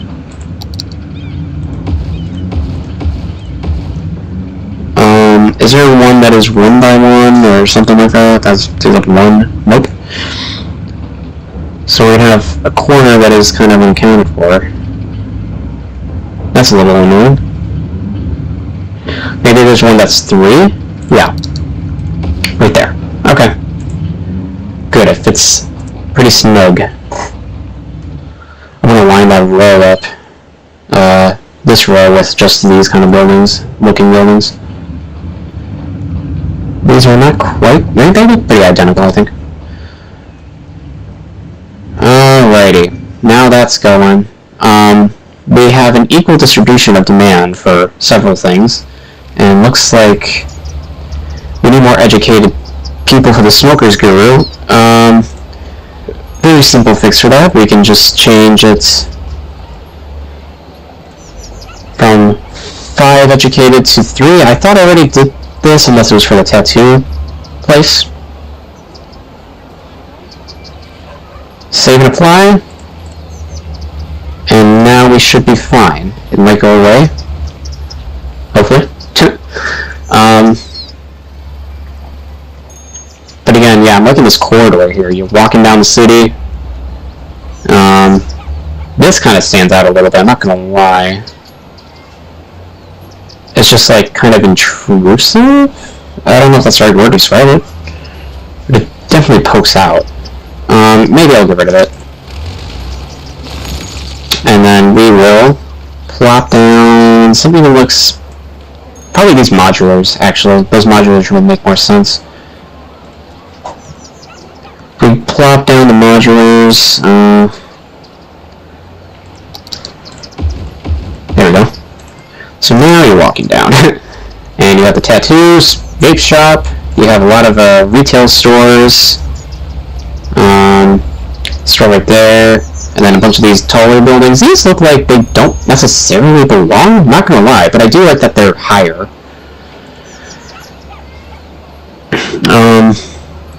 What's a pit building look like? We can maybe do a row of those.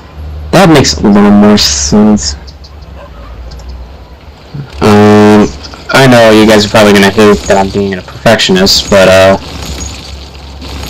lot that I'd like to take into consideration.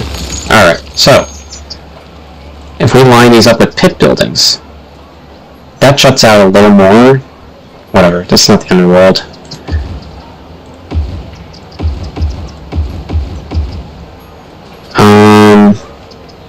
Should I have a little separation between the two here? I think having a little breathing space would be good. In fact, I might even move this over. No, maybe I won't. I'll leave it. I just want to create some separation between that and the gas station. A little bit. Oh, that's fine. That's fine, actually. Yeah, totally fine. Alright. Looking good. We're seeing more demand for fuck, what am I trying to say? More demand for retail? Actually, more demand for everything. But let's start with the residential. So we're gonna drag this down. How many are we getting so far? 640. We deviated from the initial grid, but that is totally fine. Eventually we will hook up there. Doesn't really matter how long we go down. Now we're gonna have to have some coverage over here that won't necessarily reach, I think, over there, so maybe we will consider having that be... actually, I'm not doing this appropriately. The grid is going to break down probably, and it's inevitable. Yeah, that's... yeah, I see the issue. Because these have been 640, and that's 440. So, actually, we need to bring that over a little more. 640 is right there, that makes sense. Again, I want it... when I zone these residential, I definitely want it to just be these corners. Because you don't want to, I want to have pedestrian pathways and make this a walkable city, because the more people who are walking wherever, like, the better. Ah, okay.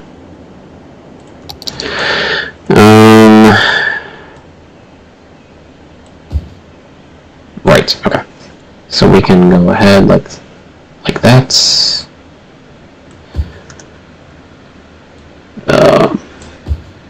Pretty sure that's even.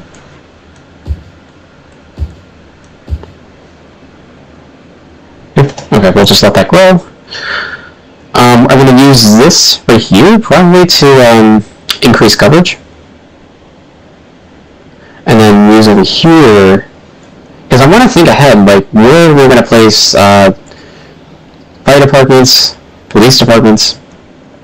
I'm thinking having the fire and police right here will cover, let's say, definitely this area, plus over here, and it'll start fizzling out. So having more coverage right there would be appropriate. And this traffic jam is the bane of my existence. We're gonna have to figure that one out.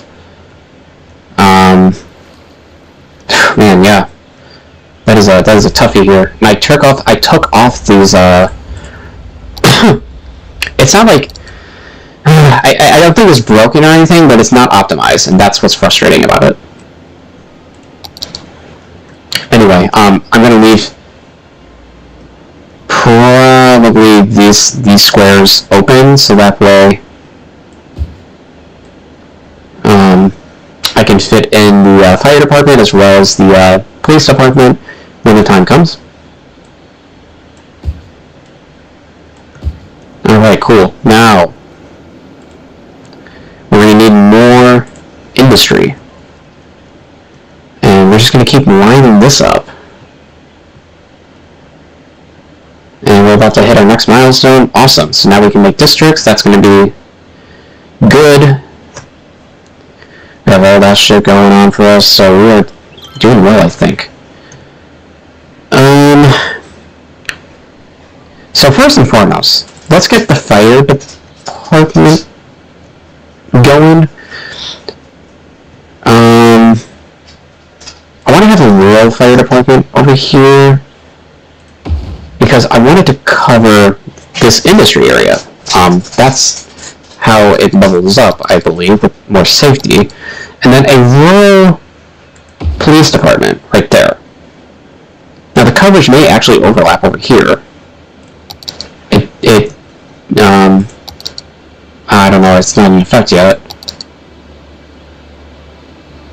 Oh, it most certainly does. It covers everything. That's actually good. Okay, cool. Alright, we'll need more industry though, so let's start flopping that. I am going to have... That's facing that direction, so we will continue on with that trend. We could probably place some level 2s, maybe? What proportion is educated so far? Yeah, 9%. That seems fine. So let's go ahead. Got some electrical issues too to deal with. That'll change once I plop the buildings down. So yeah, let's actually put some level 2s down because I think we're moving into a position where we can afford to do that. Don't want to put too many though, because we don't have a large proportion of the population that is educated.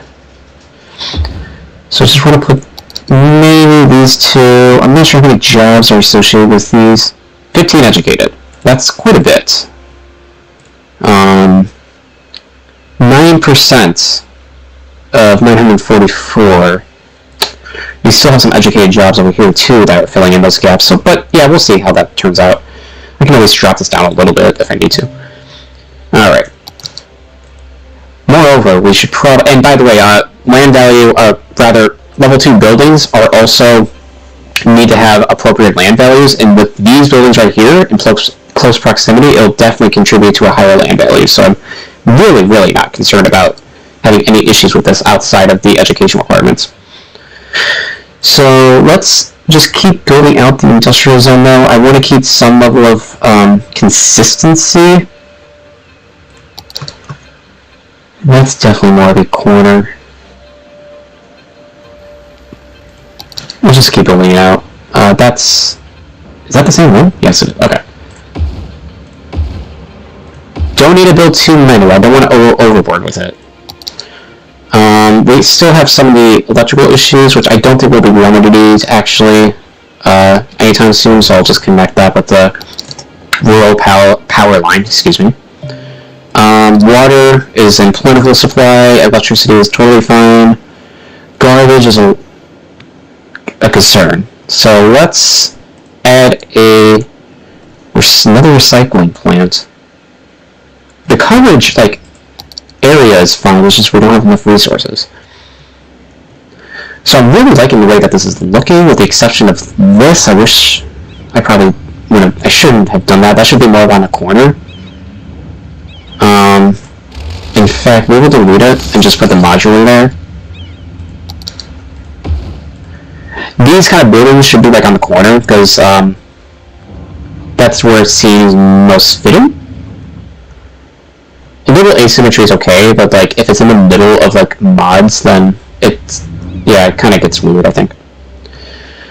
But right now we're having some difficulties with traffic, so I might want to consider buying this to kind of redirect the traffic. The traffic's mostly coming from over here, it seems. So maybe we can have an arterial coming this way and going down this street? Or rather, come this way, over here, make this a collector, and then onto the local road. I think that would be the best. Because the traffic issue, well, it's clearing up now, so that's actually good. So this is more of a optimization than a broken feature, because there is a difference between traffic being busy and traffic being broken. There's definitely a distinction there. They seem to have new shit to look at, but don't have that much new stuff to look at. Alright, so what else do we need to consider about this city? Well, another component about small towns is that, especially in America,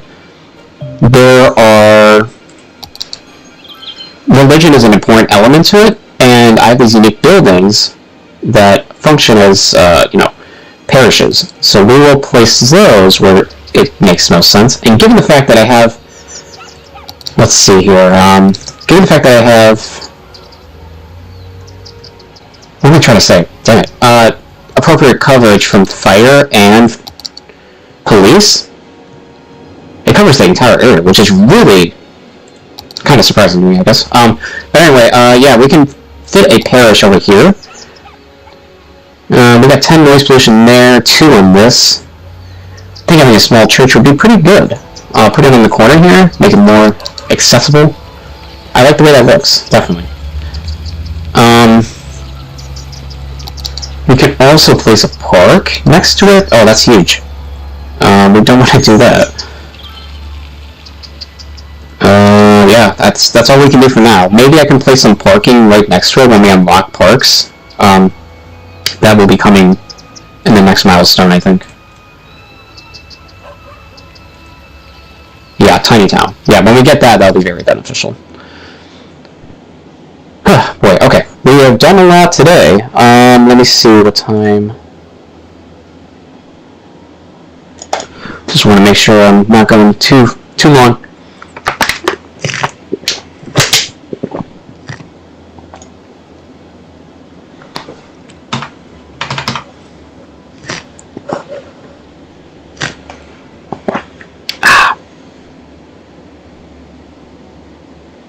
Alright, we're almost at noon.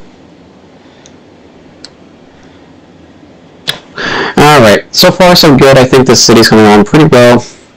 Got more demand for residential, so we will make sure that we satiate that demand. And now I am not actually concerned about the using this as like more service, like to plop those services down that I didn't think would reach, because apparently it does reach. So that's actually good. Again, I'm using unlimited money because I do want to make this city as I want to make this very detailed and very not unique, controlled. I don't want to be under the restraint of finances, even though that's more realistic. I'm not necessarily going for that.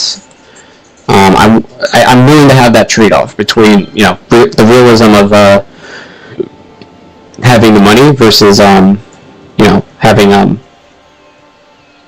appropriate amount of, or rather having a more realistic city that I enjoy looking at. There's definitely plenty of challenges to still overcome in the game outside of finances anyway, so that's not really a big deal. Alright, so I create more zoning here, and we're starting to see a slowdown in the residential demand. Now, I did turn off realistic population mod because I didn't want to. I used it, and it literally took hours for me to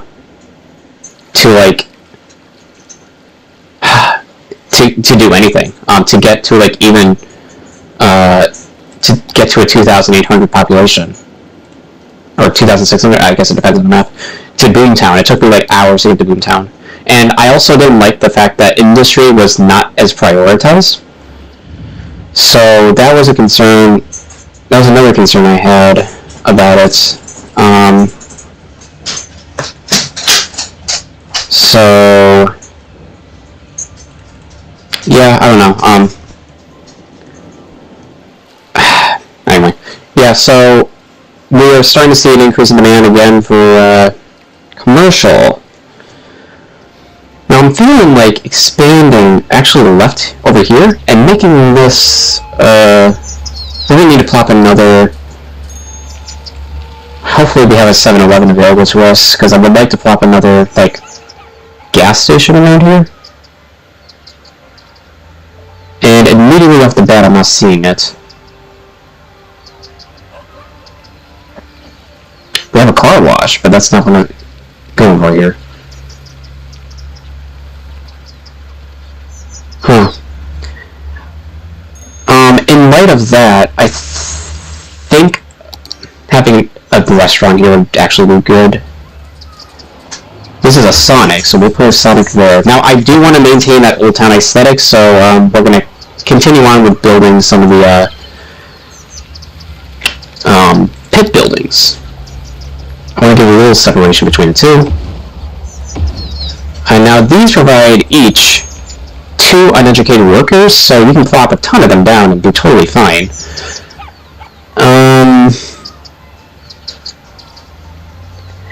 Yeah, because like I think the way to go about it, like with placing special buildings, should be more in the higher volume traffic areas.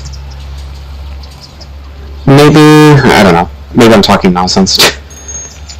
Alright, let's just keep plopping these buildings. We'll mix in a little bit of actual buildings.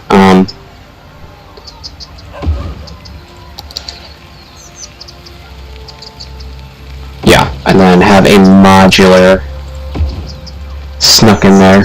So we got a Shake Shack, Popeyes right there, pretty cool. We're having a good distribution of food and retail, I think. Now these are presumably retail oriented, so yeah. Okay, well with that, I think we're gonna call it a day. And we have to rename this here. Oh yeah, the choke point.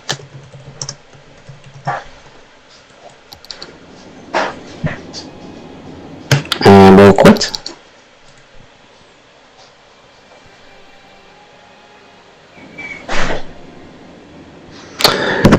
Alright, well I think that's gonna do it for today.